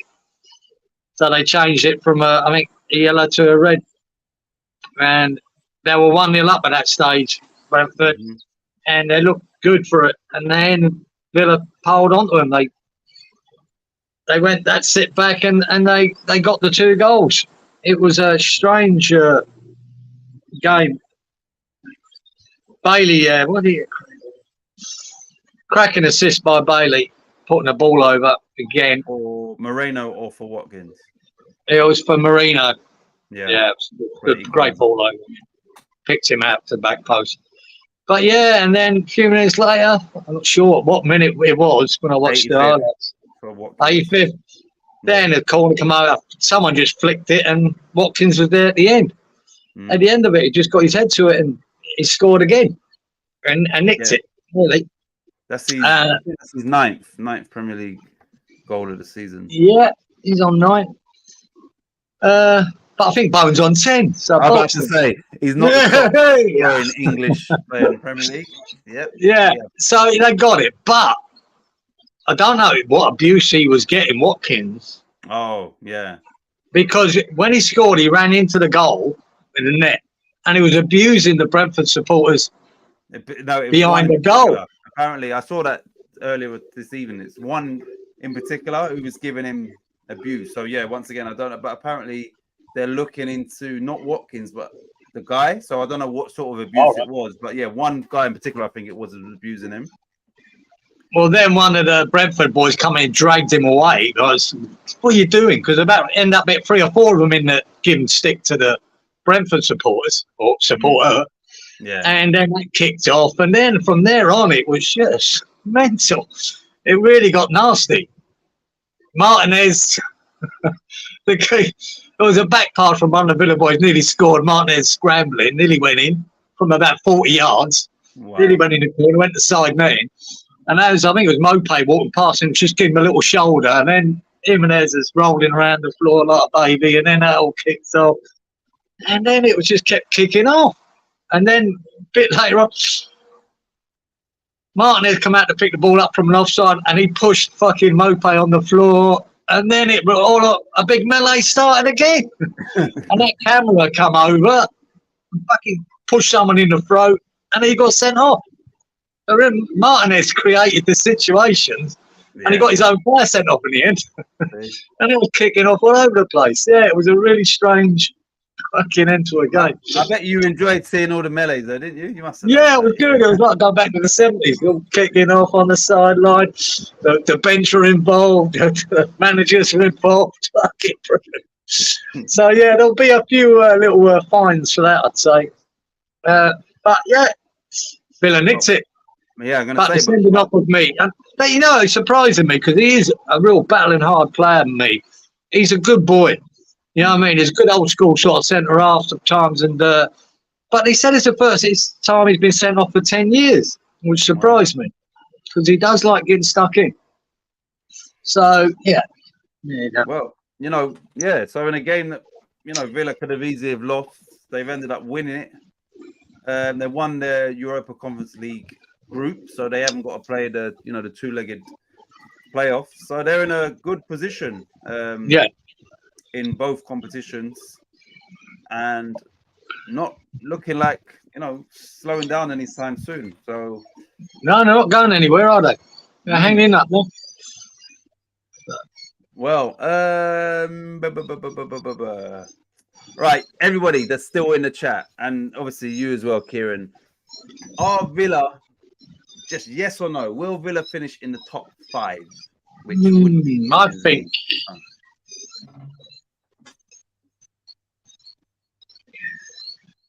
Yeah, I think I keep saying 5 or 6 is where I see him. 5 or 6, I'm not sure. Stuart says depends yes. on other things. Yeah, Stuart says, I think it's a good chance. Right.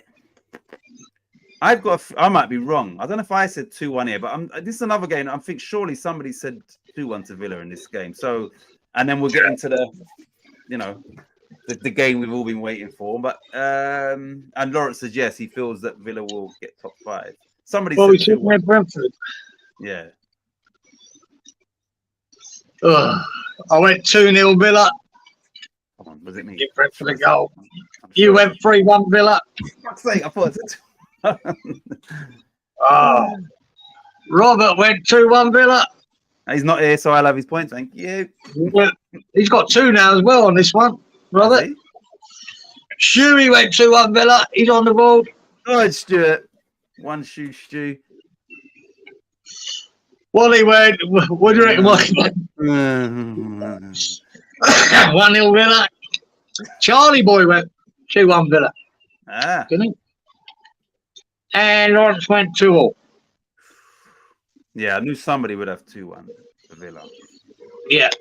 Well done, Stuart. And who was the other one that got it? Robert. Was it Robert and Stu? Yeah, Charlie Boy, Stewie. And Robert. Charlie Boy, yeah? Yeah. Stuart says 1 shoe fits all. Right, so we get to the final game on this list. Biggest game of the weekend. That was West Ham 3, Wolverhampton Wanderers 0. Mohamed Kudus masterclass.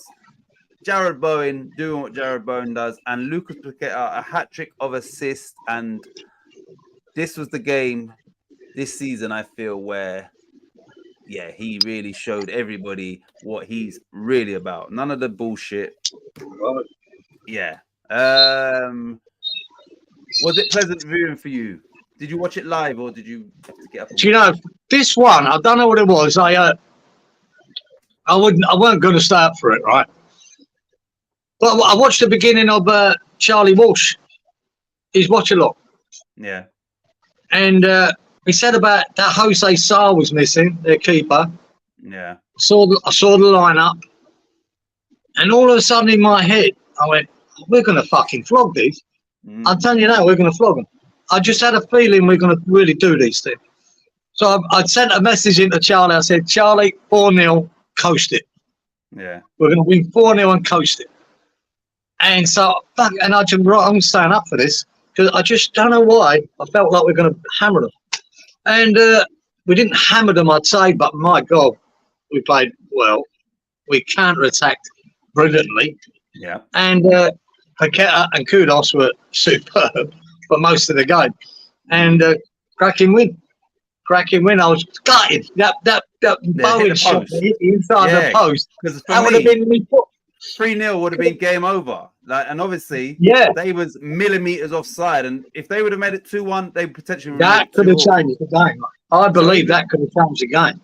Because they had 15 minutes there, they were on top. Yeah. You know, in that's the beginning. As usual, our second half starts. They seem to, but they're chasing the game as well, to be fair. So they did create that opening and they did score, and it was inches offside. That could have changed everything. And it weren't long after that we went out and banged a third, and that killed it. But some great See, I know a lot of people on these channels and that saying, "Oh, West Ham have changed; they're not playing Moyes." But I disagree with it. I think this was classic Moyes ball. Do you think all three goals were counter-attacking goals? Again, I've always said it about Moyes. Why I don't like Moyes is because you need everyone on their game for it to work. Yeah. Right? Everyone must be doing well, and we did. I don't believe if you done a score of what do they call it for all the players? Oh, the player ratings. Player ratings. I don't think you'd have any player there in that team under 7. There'd be 7, 8s, and 9s. Yeah, For this game. Everyone was accurate. Zuma was good at the back. Aged was good at the back. Fabianski was on point. Emerson was really good at left back. I thought Soufal was battling. Could have got sent off near the end. He was doing old school, getting stuck into it, mate. Yeah. But Paqueta, his 3 assists were just sublime. Kudos to his finishing, fantastic. Bowen scoring with his right foot. This was, to me, classic Moyes ball when it works. Perfect. Yeah. You know what I mean? And you're always going to have a period in the game when the other team come at you and get on top a bit. We had that. We survived it but I think everyone played a part, and it works. And I say it could have been 4, could have been 5, but yeah, this was Moyes ball to me. And if everyone can be on par like this game every week, you'd enjoy it. Yeah. Trouble is when they're not, and we've had these games where there is no counter attack because Paqueta's crap. Kudos is not in the game. Bowen's not in the game because he's up there on his own. Or Antonio's been isolated. Our defenders aren't at it. That's when it falls apart. But this was superb, and the only difference I would say he made in this game, the only switch, is he kept Ward-Prowse up front, backing up the forwards, and he left Souček deep. Instead of relying on Souček coming into the area, get on crosses, that was the only change I see. It's Souček stayed deep, Ward-Prowse done the pressing, and it worked in this game. And the press was, we had a fantastic press. For majority of that game, the press was effective. It made them make mistakes. There was one bit of skill from Paqueta that if you had a thus far Premier League sort of highlight showboating, you know what I'm talking about. He managed to get the ball back. He's on the touchline. He beat 2 players, and then he done like a 180 pirouette, and then he done a right-footed pass to one of our players. What I'm talking about, don't you? Yeah. That is. We love that. And the fact that he had to battle to get the ball, keep possession, and just do that in a tight space is just ridiculous. He still got. That early first half, he still gave it away a couple of times where he should. But you're gonna get this with this boy. You're just gonna have to put up with it. You know what I mean? I think if he cuts that out of his game, that'd be great. Then you really have got a player. But he thinks differently to other people. So, and that's when you see them passes he put through for Kudos. My God, they were absolutely inch perfect for him to run onto and finish. It's so good to have.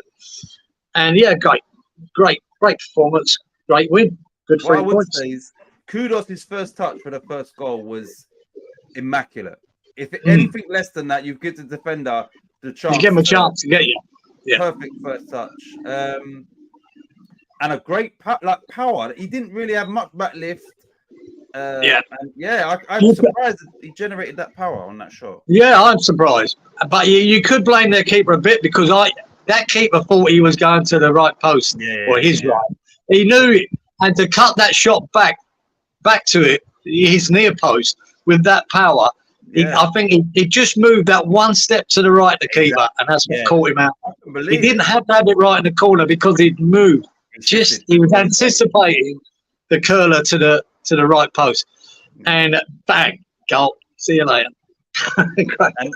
And Bowen done really well as well. Once again, obviously it's a great ball, but I think he realised who he's up against, which was Dawson, and he knew if I just stay on track and don't dilly-dally, he can't catch me. And then he took it on his weaker foot. He's put him into double figures. Now, this is a question that I thought of. There's not many people in the chat, but we've still got Stuart Lawrence and Wally, I believe. So, we're 17 games in, and Jared Bowen has got 10 goals. Will he or can he? No, will he score 20 goals this season? I don't know the last West Ham player to score 20 goals. Will Jared Bowen score 20 goals? And I'm saying it's not like with crazy optimism. I'm just saying, look, he's halfway there, and we haven't played half of the games yet. Will Bowen score? Will he score 20 goals? And who was the last person to score 20 goals for West Ham in the league? Was it McAvenny or Cotty, or was it somebody? Well, McAvenny Cotty did. Oh, it could be Hartson. Was Hartson up there? But yeah, it's a lot. It might still be McAvenny and Cotty. They both did it. So are you saying no? Dean Ashton done well, but I'm not sure if his injury in that season stopped him. But maybe Hartson, Ashton, or it's definitely McAvenny Cotty. It's been a long time, isn't it? I'm asking. So you're saying no? Yeah. You're saying he ain't getting 20? I don't know. Look, when you say it like that, we're not even halfway through the season, and he's got 10. Could he? I'm not sure he will. I think he might be end up with 16, 17, 18. Yeah. I don't know. It's really hard to know because. Again, when Kudos goes to the AFCON, I'd say he'll be back out on the right, won't he? Yeah. But he scored majority of goals from there, isn't it? And even this goal, you could say it was on from the right again. Yeah. You know what I mean? So, yeah, why not? Why couldn't he? Why couldn't he? Could hit 20. I don't expect him to because it's been that long waiting for this striker. I mean, we were praising Antonio the other year, and I think he hit 10 or 12. That's about where we are, strikers. Yeah. We have to rely on other players to score the amount of goals through a season, defenders and wingers and midfielders. So we haven't had that striker that can get you 20 plus. We haven't. I don't see Bowen doing it, but who's to say he wouldn't? All right, so let's say we played a different brand of football and we was more like Spurs under Big Ange. You think Bowen would have a lot more chance of scoring those 20 goals? Yeah. If we played a different style of football. A different style? Well, I think he would, yeah. Now, I'm asking you, is he capable of scoring 20 goals a season, basically? Is he capable? I think he's showing signs that he is. I think he is showing signs that he is. If he's... like I always say, even with Haaland, Haaland's wasted if you're not feeding him. Yeah. You know what I mean? If you're not feeding Haaland, and you've seen it this year. I noticed last year, and I was basically counting them. Every game, they were giving him 4 or 5 chances. Yeah. He was taking 1, 2, or 3, whatever it was. But he was getting at least 5 good chances to score. Yeah. This season, they've only been lucky to get him 2 chances. And he hasn't been taking them. But, it's dried up the amount of chances he gets. When they start feeding him again, when he get De Bruyne back, it might start working again. And you've got to give him them chances. What I will say about Bowen, and even Antonio, that when he says he's feeding on scraps, they're not getting that many chances, and so his ratio is pretty good. Yeah. So he's doing well. And he's not a striker either. You put Bowen in a team that he was getting 4 or 5 chances a game, I'm sure he'd be up there. He'd be getting 20. Right, I've got a very good question, actually. I've just thought of one. Let me see this. We are massive, said Lawrence. Paqueta Starman, wow, says Stuart. Stuart said he can get 15 goals. 20 might be a push. Yeah. Wally says no, not 20. Lawrence says, I hope, but don't think so. He's going to be sharing the goals with Kudos. I think Paqueta will start increasing his goals too. West Ham had the perfect squad for attacking football, says Stuart. Right, I've got a good question, and then we'll get into what we said about this. If West Ham were offered 80 million for 2... No. Let me just... Yeah, fuck it. Yeah, I'll throw them all into the mix. West Ham was offered 80 million for each one of Kudos, Bowen, and Paqueta, and we was definitely going to sell 2. Which 2 would you sell, and which one would you keep? So you're getting the same fee. Good prices for all of them. I was going to say just Kudos and Bowen but no, I'm saying all 3 of them. So if you had to sell 2 and keep 1, who would you sell? It's horrible. Yeah, it is. Yeah. Do you know, I'd sell Bowen and Paqueta. That's how you, yeah. But I don't want to sell anyone. But they would, if you had to, they would be your 2, yeah. I don't know though. Paqueta, I love Paqueta's fucking cheekiness. I want him there just so he can just take a piss in it. I can't no one lose. No, look, but I do believe that Kudos is looking for bigger things. I think this is a stepping stone for Kudos, and it probably is for Paqueta or Paqueta. It isn't for Bowen. Bowen's, he's put his faith in West Ham, and he's staying. He's happy, yeah. He's settled. You know what I mean? He's earning what he's earning. He knows what he's earning for the next 7 years. He's happy to stay at this moment, unless a massive offer came in, and we might sell the fucker. But I think the other 2 are destined for bigger things. So, as much as I'd hate to lose either of them, I think them 2 will be gone in the next couple of years anyway. Right, so I think Paqueta will start increasing his goals too. Lawrence said that before I asked this question. Stuart says, boom, I've seen that. Right, Stuart would sell Paqueta and Bowen. Lawrence would sell Paqueta and Bowen. Lawrence says, I hate answering this question, and I've done more. Right, I'm hoping no one else has asked that question, because no one else has asked that question. Nah, surely they haven't. And Wally says he would also keep Kudos. Now, Kudos is Harold, 23. He is only 23, isn't he? I think so, yeah. Bowen is what, 26? Paqueta's only like 25, 26. So they're all relatively young, but Kudos is... I remember when we was linked to him and, I didn't know about him. And then when I done my research, I was like, no way we're getting him. And we did, So I think we have to appreciate him while he's here. I think he's the type of person from, interviews I've seen, wherever he's at, he will fully give 100%, be respectful. When he left Ajax, he didn't kick up a fuss. He even scored a hat-trick in a game which most people were like, nah, I'm moving. I'm not jeopardizing, and he still played in that game. So, but I just think that potentially after he could be someone that can turn that 38 mil into 80, 90 mil, just based on based off his performances, based off his age, based off the hype that was around him before anybody actually committed to Kudos. I think what he's done so far, like I said, Arsenal fans are raving about him. His price tag has more than doubled already, I believe. Do you understand? Because of the age as well. Absolutely. So going back to Tim Steidten, these are and you've alluded to this already. These are the sort of players that West Ham have to be targeting, and ideally you've got him for 2 or 3 seasons, but realistically someone like Kudos, it might just be a season, and then you think, you know what, we've got other targets, we've more than doubled our money on him, and we move. Do you understand? So this is where we're heading, I think, and I hope that's the case, because Kudos, you can see, I think we might get next year out of him, and if he keeps carrying on in this vein, the big offers coming, mate. What I mean? If he finishes this season well and has a great season, the 100 million offers are coming in. Yeah. You know what I mean? Yeah. I look at him and go, see, I can see Paquetá might struggle with some teams in the top 6. It might not suit him, but I can see Kudos playing for any of them. Any of them. It don't matter who it is. Man City, Liverpool. He would to Liverpool. Salah's coming to an end. Liverpool would be looking at him like, shit, we can do it. Yeah, and that's the thing. You put him. Could he? Is he as good as Saka in Arsenal? Yes, he is. That's a fact. Yeah. Right. And the fact that they play, they've been playing Havertz in a middle three of Havertz. Could he replace Havertz and play with Rice and Odegaard? Yes, he could as a 10. Right.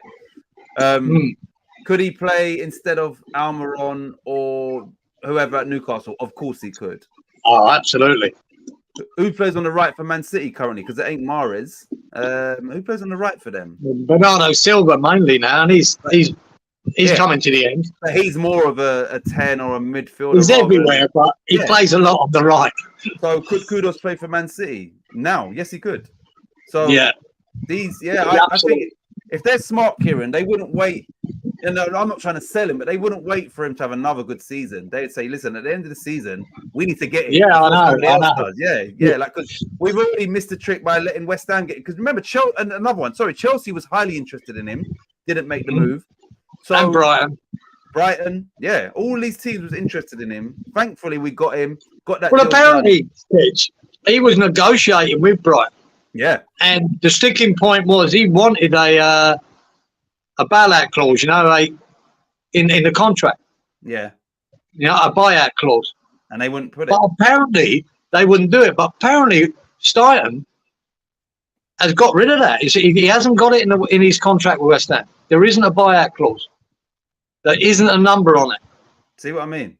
And this is that's great business if he's got that. Yeah, I was about to say, if that's true, imagine that everybody that's listening in. Brighton, his stumbling block was buyout clause. Stein has somehow managed to not only poach him, but without a buyout clause. Well, that means he sold the club. He's obviously said to listen, you don't need a buyout clause. Do well here. Whatever. Yeah. We'll put you in the spot. Yeah, he's obviously given him the speech to waiver the buyout clause. Clearly was he might have said, look, mate, we like money. We're going to double the money on you and we'll get rid of you. You can go where you want. And Brighton were in the same position as West Ham. Apart from we'd won a trophy, they was in the Europa League just like us. So they had a lot to offer. So it's not like, they're not in Europe. So yeah, that's a big thing. I'm just hoping behind the scenes we've got other, irons. I think I'm not saying I'm just putting my faith in Steinen at the moment that there will be more of this. These players will be picked. You know what I mean? Even if it comes to the new manager, Steinen has to say of what type of manager we need. I don't care who the new manager is. I put my faith in Steinen to find it. Yeah. Right? That's it. Yeah. So I'm hoping he's got players still every year lined up. Players to bring, because we really do need a rebuild next year. And there's a lot of players need to leave. And I'm just hoping he's got his fingers in a lot of pies to get the players we need to replace them. Right, you lot. Let me just going back to Brighton. I want Kieran to come back, and then after this, we'll just get into the next round's predictions. But this is quite interesting from Brighton. Their model. One sec. Yeah, let me just wait for Kieran to come back. Right, Kieran. So going back to Brighton, yeah, and this is for everybody as well. Obviously, Brighton got Moses Caicedo in 2021 from Ecuador. He was actually playing in Ecuador, yeah? He's only 22 years old now, right? They ended up selling him for 105 million or whatever, 110 mil, right? Now, remember 3 weeks ago, they had a goal scorer called Bayonet or something like that, yeah? Bayonet. And remember I said to you, I can pronounce his name. I saw him as I got, all right, let me find it.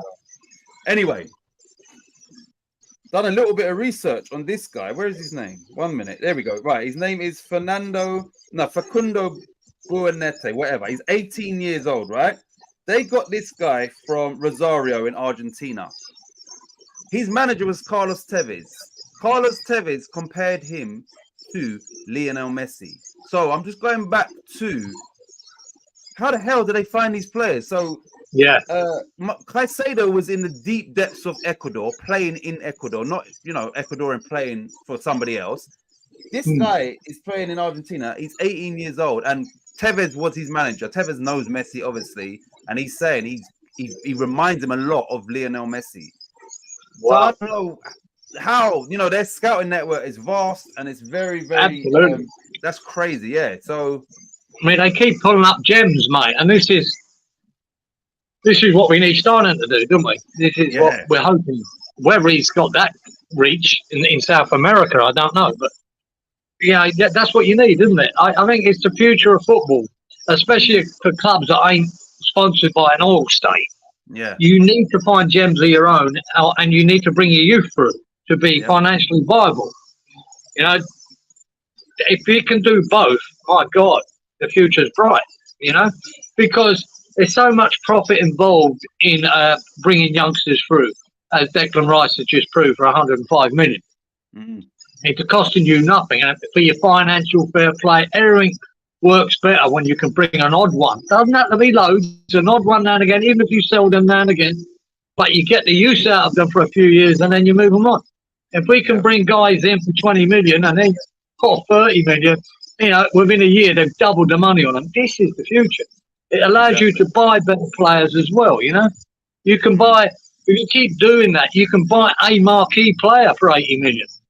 You know, if you keep making money on them other sales and players you're bringing in, and your team will be better for it. So I don't see a problem with it. Like even if it's not always the case that you pay £80 million for a player. It is if it's Chelsea, and next year he's worth fuck all or half all. That's what Chelsea do. But if you can look at even Arsenal buying Rice, what's Rice? Rice is worth more now than what we sold him. You know, it's not. You don't always have to lose. No, he's not in his prime, and he's making a difference. Do you understand? So yeah, they've spent wisely, and if if somebody were to buy him, they would have they would make profit on this player because they bought wisely. Right, so let's get into our score prediction, and then we will go to our predictions for this upcoming round. Right, so I know I did not say a clean sheet for West Ham. Amazing, eh?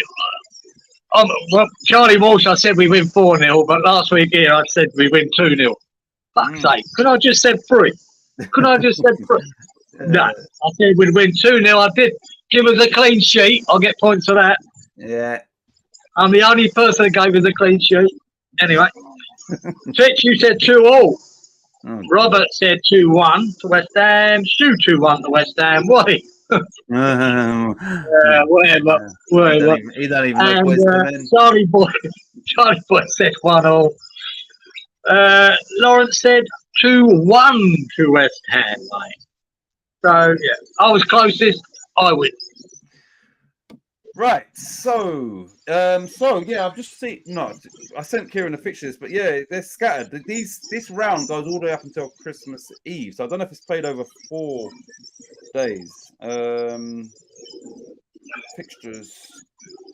This will be a night. Well, then to do, won't it? Yeah, 21st, 22nd. Right, we've got one game on 21st, 22nd, 23rd. Majority of the games, and then the last game is on Christmas Eve, and then 2 days later we got more. So over the Christmas shoot, I don't know how we're going to do this, but we'll try and do something, or just a general catch up. Or I don't know how we do this, but anyway.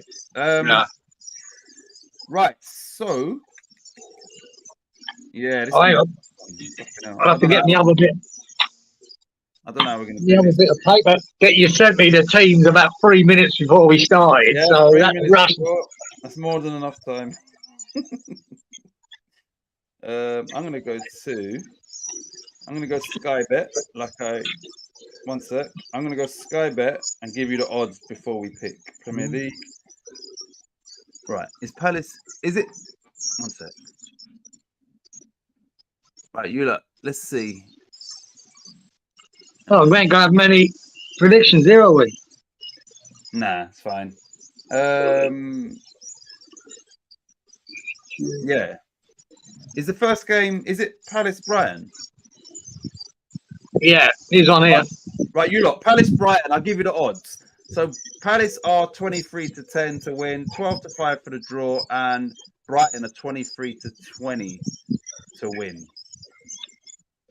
So they've got Palace as the favourites. You agree with that?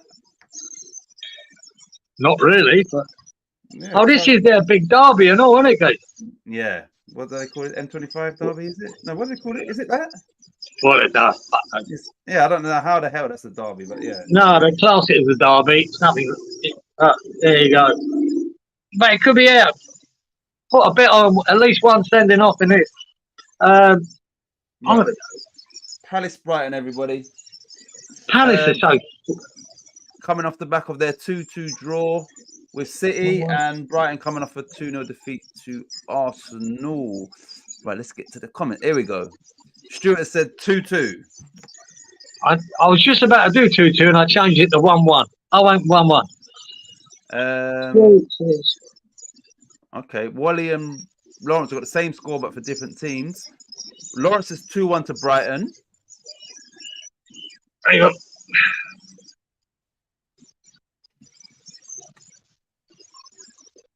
So 1-2. Yeah. And Wally says 2-1 Palace.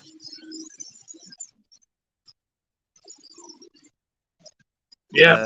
And Kieran says, just like he's senior, he says 1-1. All right. Kieran Junior.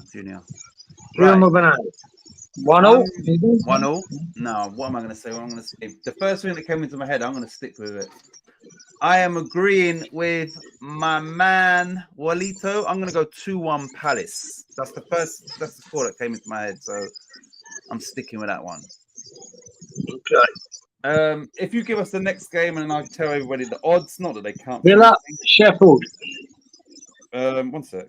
What is it? All right. So Aston Villa are 1-5 with Sky Bet, 11-2 for the draw, and 12-1 for Sheffield United victory. So Villa overwhelming favourites for this game. Overwhelming. I'm going to put in a score there that I think I won't be the only one. I've already written it down. 3-0. Oh, you're going 3-0. Okay. I'm going to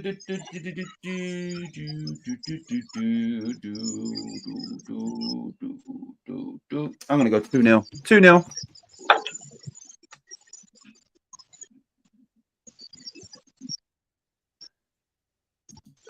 Stuart has said 3-0, same as you.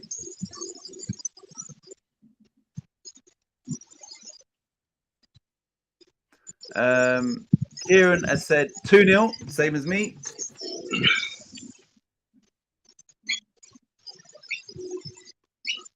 Lawrence has said 3-1 to Villa.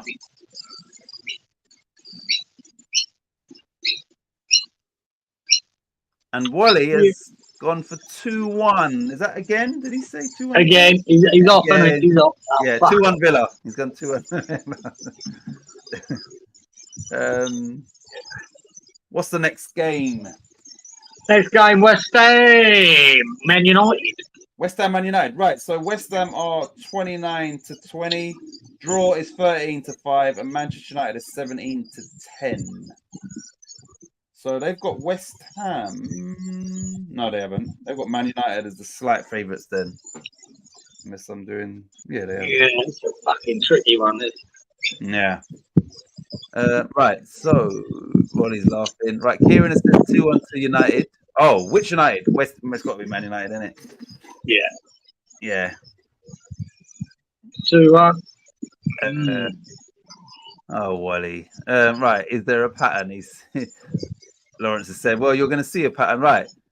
Stuart says 2-1 West Ham.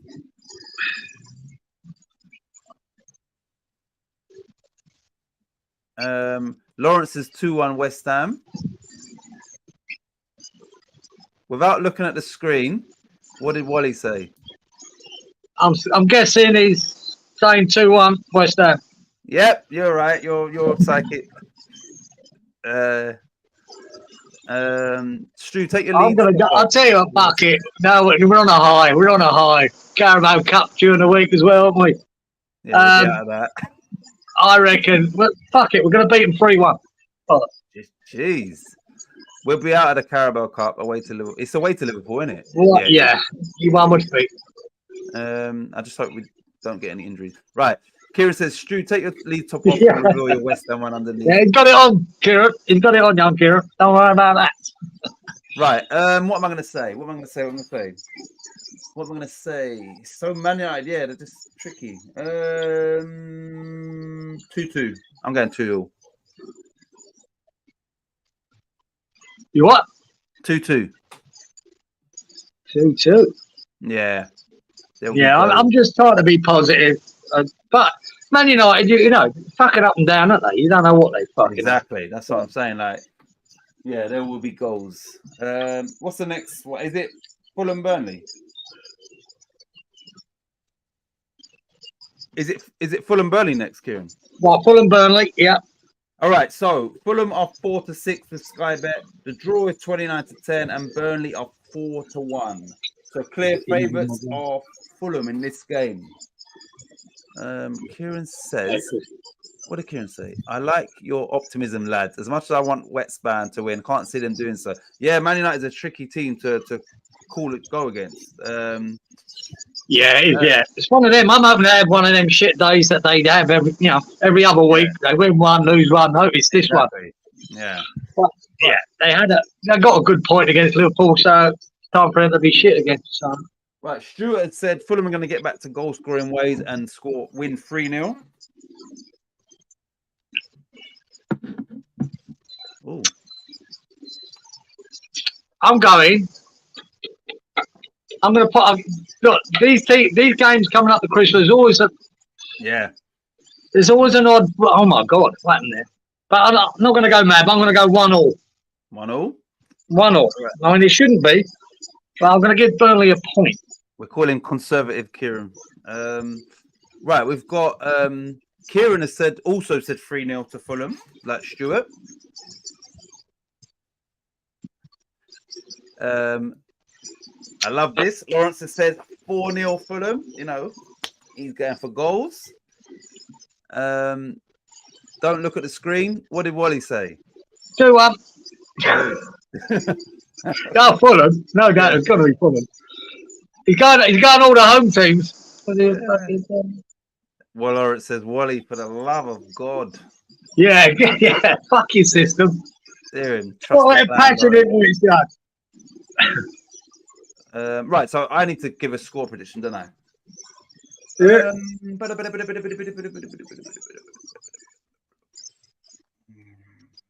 Curveball. Fulham 1, Burnley 2. Wow, both gone for an upset. It's the Christmas period. Right, so what's next, Geezer? You got Luton versus Newcastle. Right, here we go. You lot. So Luton are 17-4 to win. The draw is 3-1, and Newcastle are 8-13 to win. Luton will obviously be without their captain. They, what's occurred in this game and all of that. How much of an effect will it have on them? Or will they be fighting? Yeah, Newcastle another 2 players down. Yeah. That might give Luton even more fight than what they've already shown, and they're at home. You know, the fans. They're at home, man. I just want to give a Christmas spirit and give them something and back them. But they've lost their captain. I think he is important. But Newcastle, man, jeez. Kenilworth Road is going to be rocking in that game because of everything that's happened. It's going to be rocking. Right, so here we've got. I'm going to go 2-2. I'm going 2-2. Okay. 2-2. Probably nothing like it, but I'm going to go 2. Right, so Lawrence says 2-0 to Newcastle, so 0-2.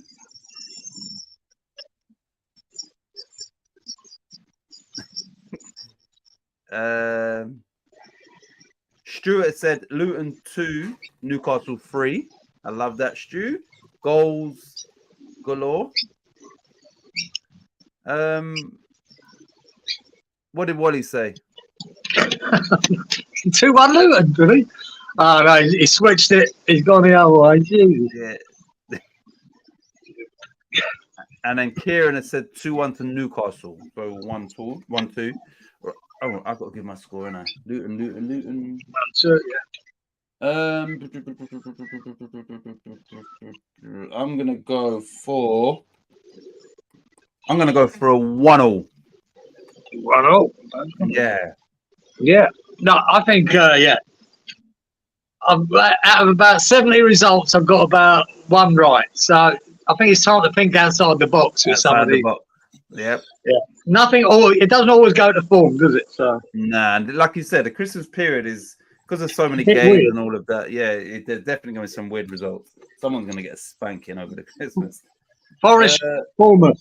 Forest, Bournemouth. Right. So Nottingham Forest are 9-5 to win. The draw is 12-5, and Bournemouth are 29-20.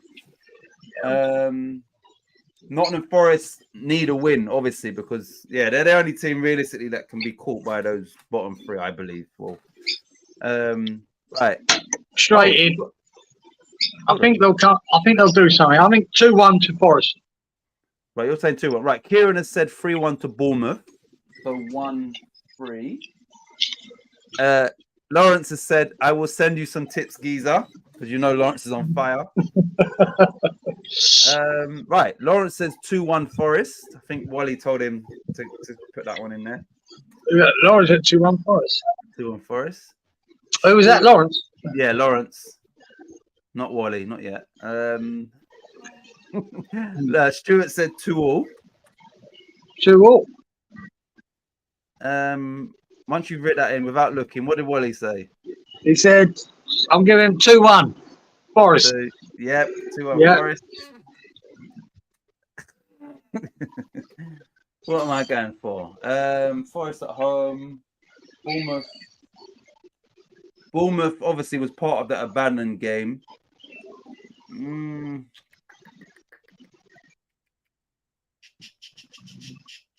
Hey. Jeez, man, this is a tough one. Yeah.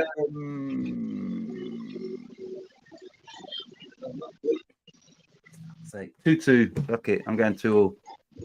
I didn't really want to say that, but I just think, yeah. 2-2? 2-2. I'm going 2-2. Spurs, Everton.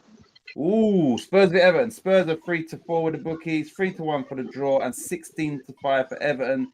So Tottenham are clear favourites to win this. But as Kieran had said, Everton have had 4 clean sheets in the last 4 games. See, normally I'd pick it. When you look at 4 clean sheets, 1-4.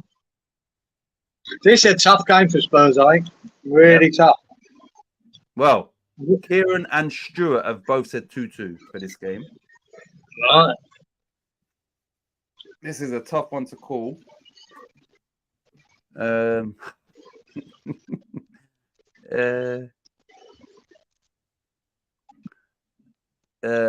says, Lawrence says 3-1 to Spurs.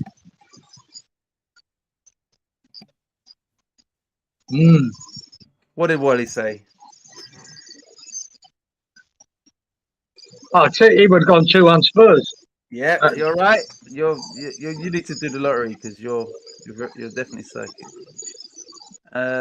Kieran says Dele Alli pictured fit and in full training could be one to keep an eye on. I can't see him getting in.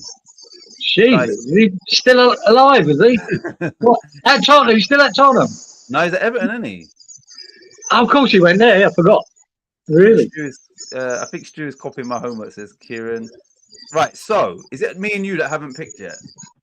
What? Sorry. What did Stewie pick? 2-2. Him and Kieran started it off with 2-2. Okay. Yeah, I'm torn with this one. Remember, Basuma's not available for Spurs. Yeah, they're missing Bazuma as well. Okay. Clean sheets. I think if Spurs score early, then Everton, that whole clean sheet thing's gone. They'll be more expansive. So Tottenham will score another one. I'm going to go Tottenham 3, Everton 1. Yep. It's just going to play out like that. Early goal for Spurs. And now they've got to be more expansive. I've actually put 3-1 as well. But okay. I think this could be anything. It's a tough one. Yeah, I think it's a tough one. I'm basing it off of how the game will play out. Spurs will get quite an early goal. Everton's, that clean sheet thing's gone now. Let's go for it. And 3-1. So we both got 3-1, yeah? Yeah. Ooh. Right, Liverpool Arsenal, you look. Right. So Liverpool are 11-8 with the bookies at Sky Bet, 5-2 for the draw, and 9-5 for Arsenal. So they've got Liverpool as slight favourites here to win this game. Liverpool Arsenal. Right. I've already got just come in my head. Because Kieran's I've got Liverpool 1, Arsenal 2. Okay. Kieran has said Liverpool 3, Arsenal 2.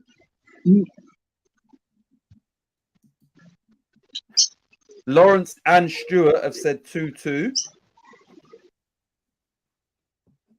Here's what I found. You got them, yeah? Yep. Guess what Wally put? 2-1 Liverpool. Oh, wow. I don't know how you guessed that, but you're right. What's it? Yeah, 2-1 Liverpool. Right. Liverpool was at home to Man United, and it didn't really count for much. Arsenal. This is another tough game to call, man. It could be so exciting, or it could be a shitter. Yeah, it could be a crap game.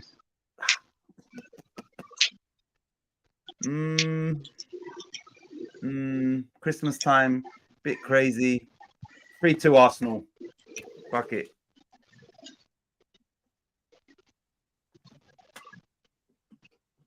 Right.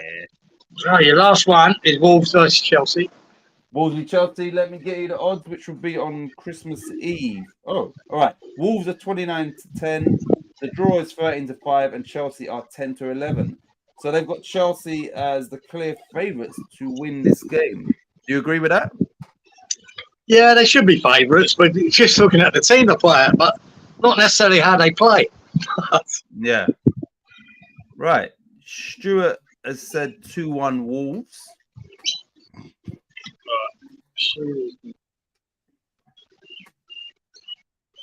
No, I'm gonna go 2-1 Chelsea.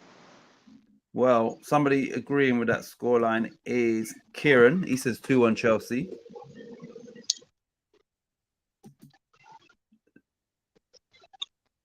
Lawrence says 3-1 Chelsea.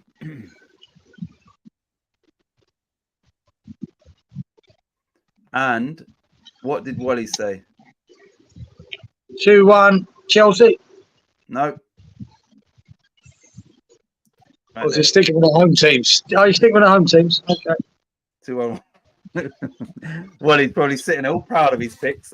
Yeah. Didn't take a fucking lot. Didn't take a lot of mathematics, did it? He's standing on business.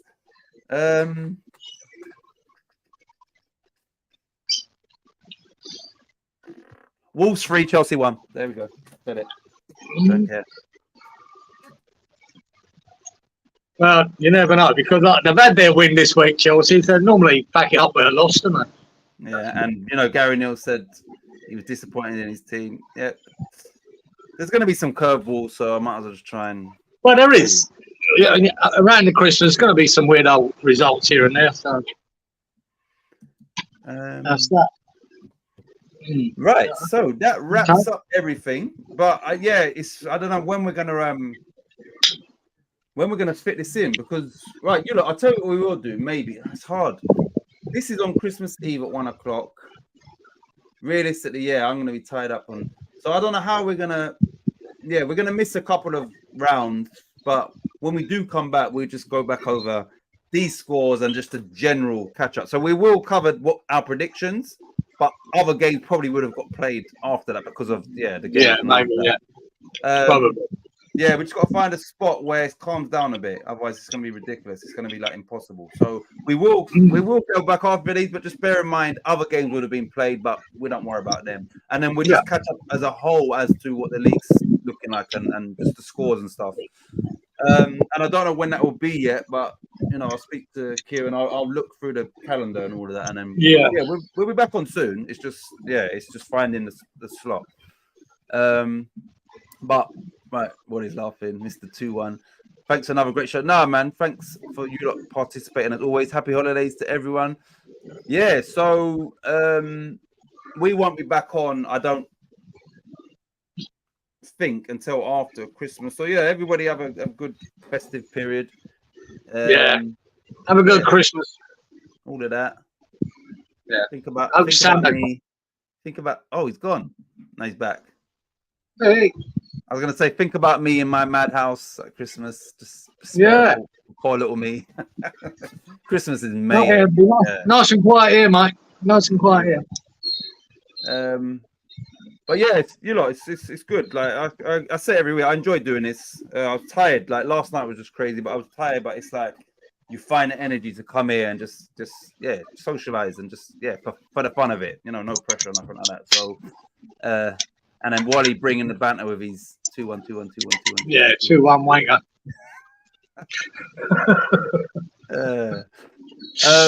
But yeah, you'll see anyway. I'll schedule it probably in a week or so, whatever. But yeah, you'll get a notification. Yeah, the next time we come on, mate, we would have played Liverpool away in the Carabao Cup. You never know. Never know your luck in a big city. Right. and Man United at home. Shit. And then I think Imagine getting 2 positive results out of that. I think it's Arsenal after that, you know. And then Arsenal, yeah. I think it is. Yeah, I think it's Arsenal after that. So yeah, we'll see. We'll see where we're at when we come back, you lot. But Oi, if them boys want to right, West Ham versus Liverpool, Carabao Cup. Oh yeah. Put in a quick prediction now. Put it in. Yeah, do that. Yeah, do that, you lot. So West Ham are away to Liverpool in the Carabao Cup, which is it this week, Wednesday? Yes, Wednesday or Thursday. Yeah, just do that, you lot. There's only a couple here. You guys are all going to be looking at the scores. One, if you pick the right scores, I will know it. Right, here we go. 2-1 Santa at home. So you lot, yeah, Liverpool v West Ham in the Carabao Cup. Just before we end the show, I'm going to go for. Will Liverpool play a weakened team? Probably, but I think Moyes should just go for it as well. I think he should play his strongest team. I'm going to positive. Fuck it. 3-1. We're beating them 3-1. So you said to beat Man United and Liverpool 3-1, yeah? Mm-hmm. You said Man United and Liverpool 3-1, yeah? Would be nice. I'm only doing the Liverpool game, but no, but you said 3-1 for Man U as well, didn't you? For the did I? I think so. Yeah, I did. Yeah. Crazy. I know, but right. Stuart says 2-1 Liverpool. Wally's laughing. Wally says 2-1 West Ham. Lawrence agrees with you. He's going 3-1 West Ham. It's at Anfield as well, which is just fucking annoying. 2-2, and it's going to go extra time, and I don't know what's going to happen. There you go. Does it go extra time? Carabao Cup or straight to penalties? Yeah, extra time, I think. Does it? But yeah, I'm going to say 2-2, and it goes to extra time. I don't know what's going to happen after that. That's me trying to be positive. Well, yeah, the result stands at 90 minutes. Would you get it right? Yeah, I'll go 2-2. Young Kieran's gone. I tell you what, Kieran would pick Liverpool, I think. So I'm gonna write his one down. That Liverpool are going to win 2-1. He would pick Liverpool definitely. Yeah. Right. Yeah. So we will. Right. We'll see. We'll. Yeah. It's hard to. You know what I might do? What I might do, you lot, is maybe just do like a very short edited thing, just with our score predictions for this round. You know, of the Premier League. You know, just put it up so we can see who got what.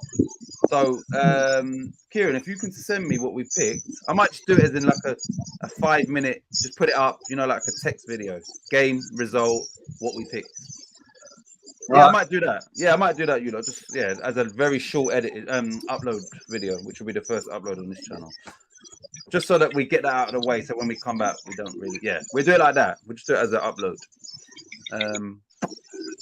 But yeah, anything more to say before we F off? No, that's it, mate. Well, I'm expecting another 35-degree day here. It's stinking hot. Any crocodiles? It's so hot here, boys. It's been horrible. Yeah, so, it continues, mate. It continues. But that's it, really. Yeah. Yeah. Decent start for West Ham in regards to points and Europe. Yeah, I'm not talking about the performances. Decent. Yeah, never know. Decent. You never know. We could have a good week or a poor week. But Jesus Christ, it was a breath of fresh air, that Wolves game. It was lovely, mate. And goals, pack of tarts. Kudos. My God. Just good to see, mate. Good to watch. Play like that every week. We wouldn't be screaming to get rid of bloody Moyes, would we? Exactly. Crank up the quarterfinals, Kieran. AC. Crank up the AC, Kieran. Yeah, when you say quarterfinals. Yeah, mate. That's something. I try to avoid the AC if I can, but there you go. But it was yesterday was fucking unbearable. Horrible. But yeah, you lot, thanks as always, and we will see you. It will be this year, before the new year, obviously. Yeah, so some point before the new year, we'll be back live. It would be good just to do it, just a Christmas thing. Wally jumps on, Lawrence jumps on, Stuart jumps on. That would probably be good. That's out to you to organise, you fucking donut. Oh, yeah. Yeah, that's what I might do actually. You lot just get you lot on a live stream and we just catch up. Before, we'll do that. I promise you, we'll do that. So before the new year, I'm going to invite Lawrence, Wally, Stuart, Charlie Boy. And yeah, we'll just catch up on it. So that's what we're going to do. Then we'll just have nobody in the chat because you'll all be on the stream. So yeah, I'll sort out. Actually, yeah, that'll probably be the next show. Actually, we'll do that definitely, 100%. Right. So anyway, I've got one on the board. That's the main thing.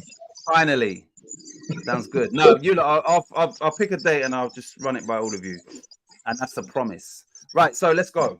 We will see you when you see probably us 6 all on camera together in about. Yeah. Right. Look forward to it. All the best, chaps. Laters. Bye-bye. Laters.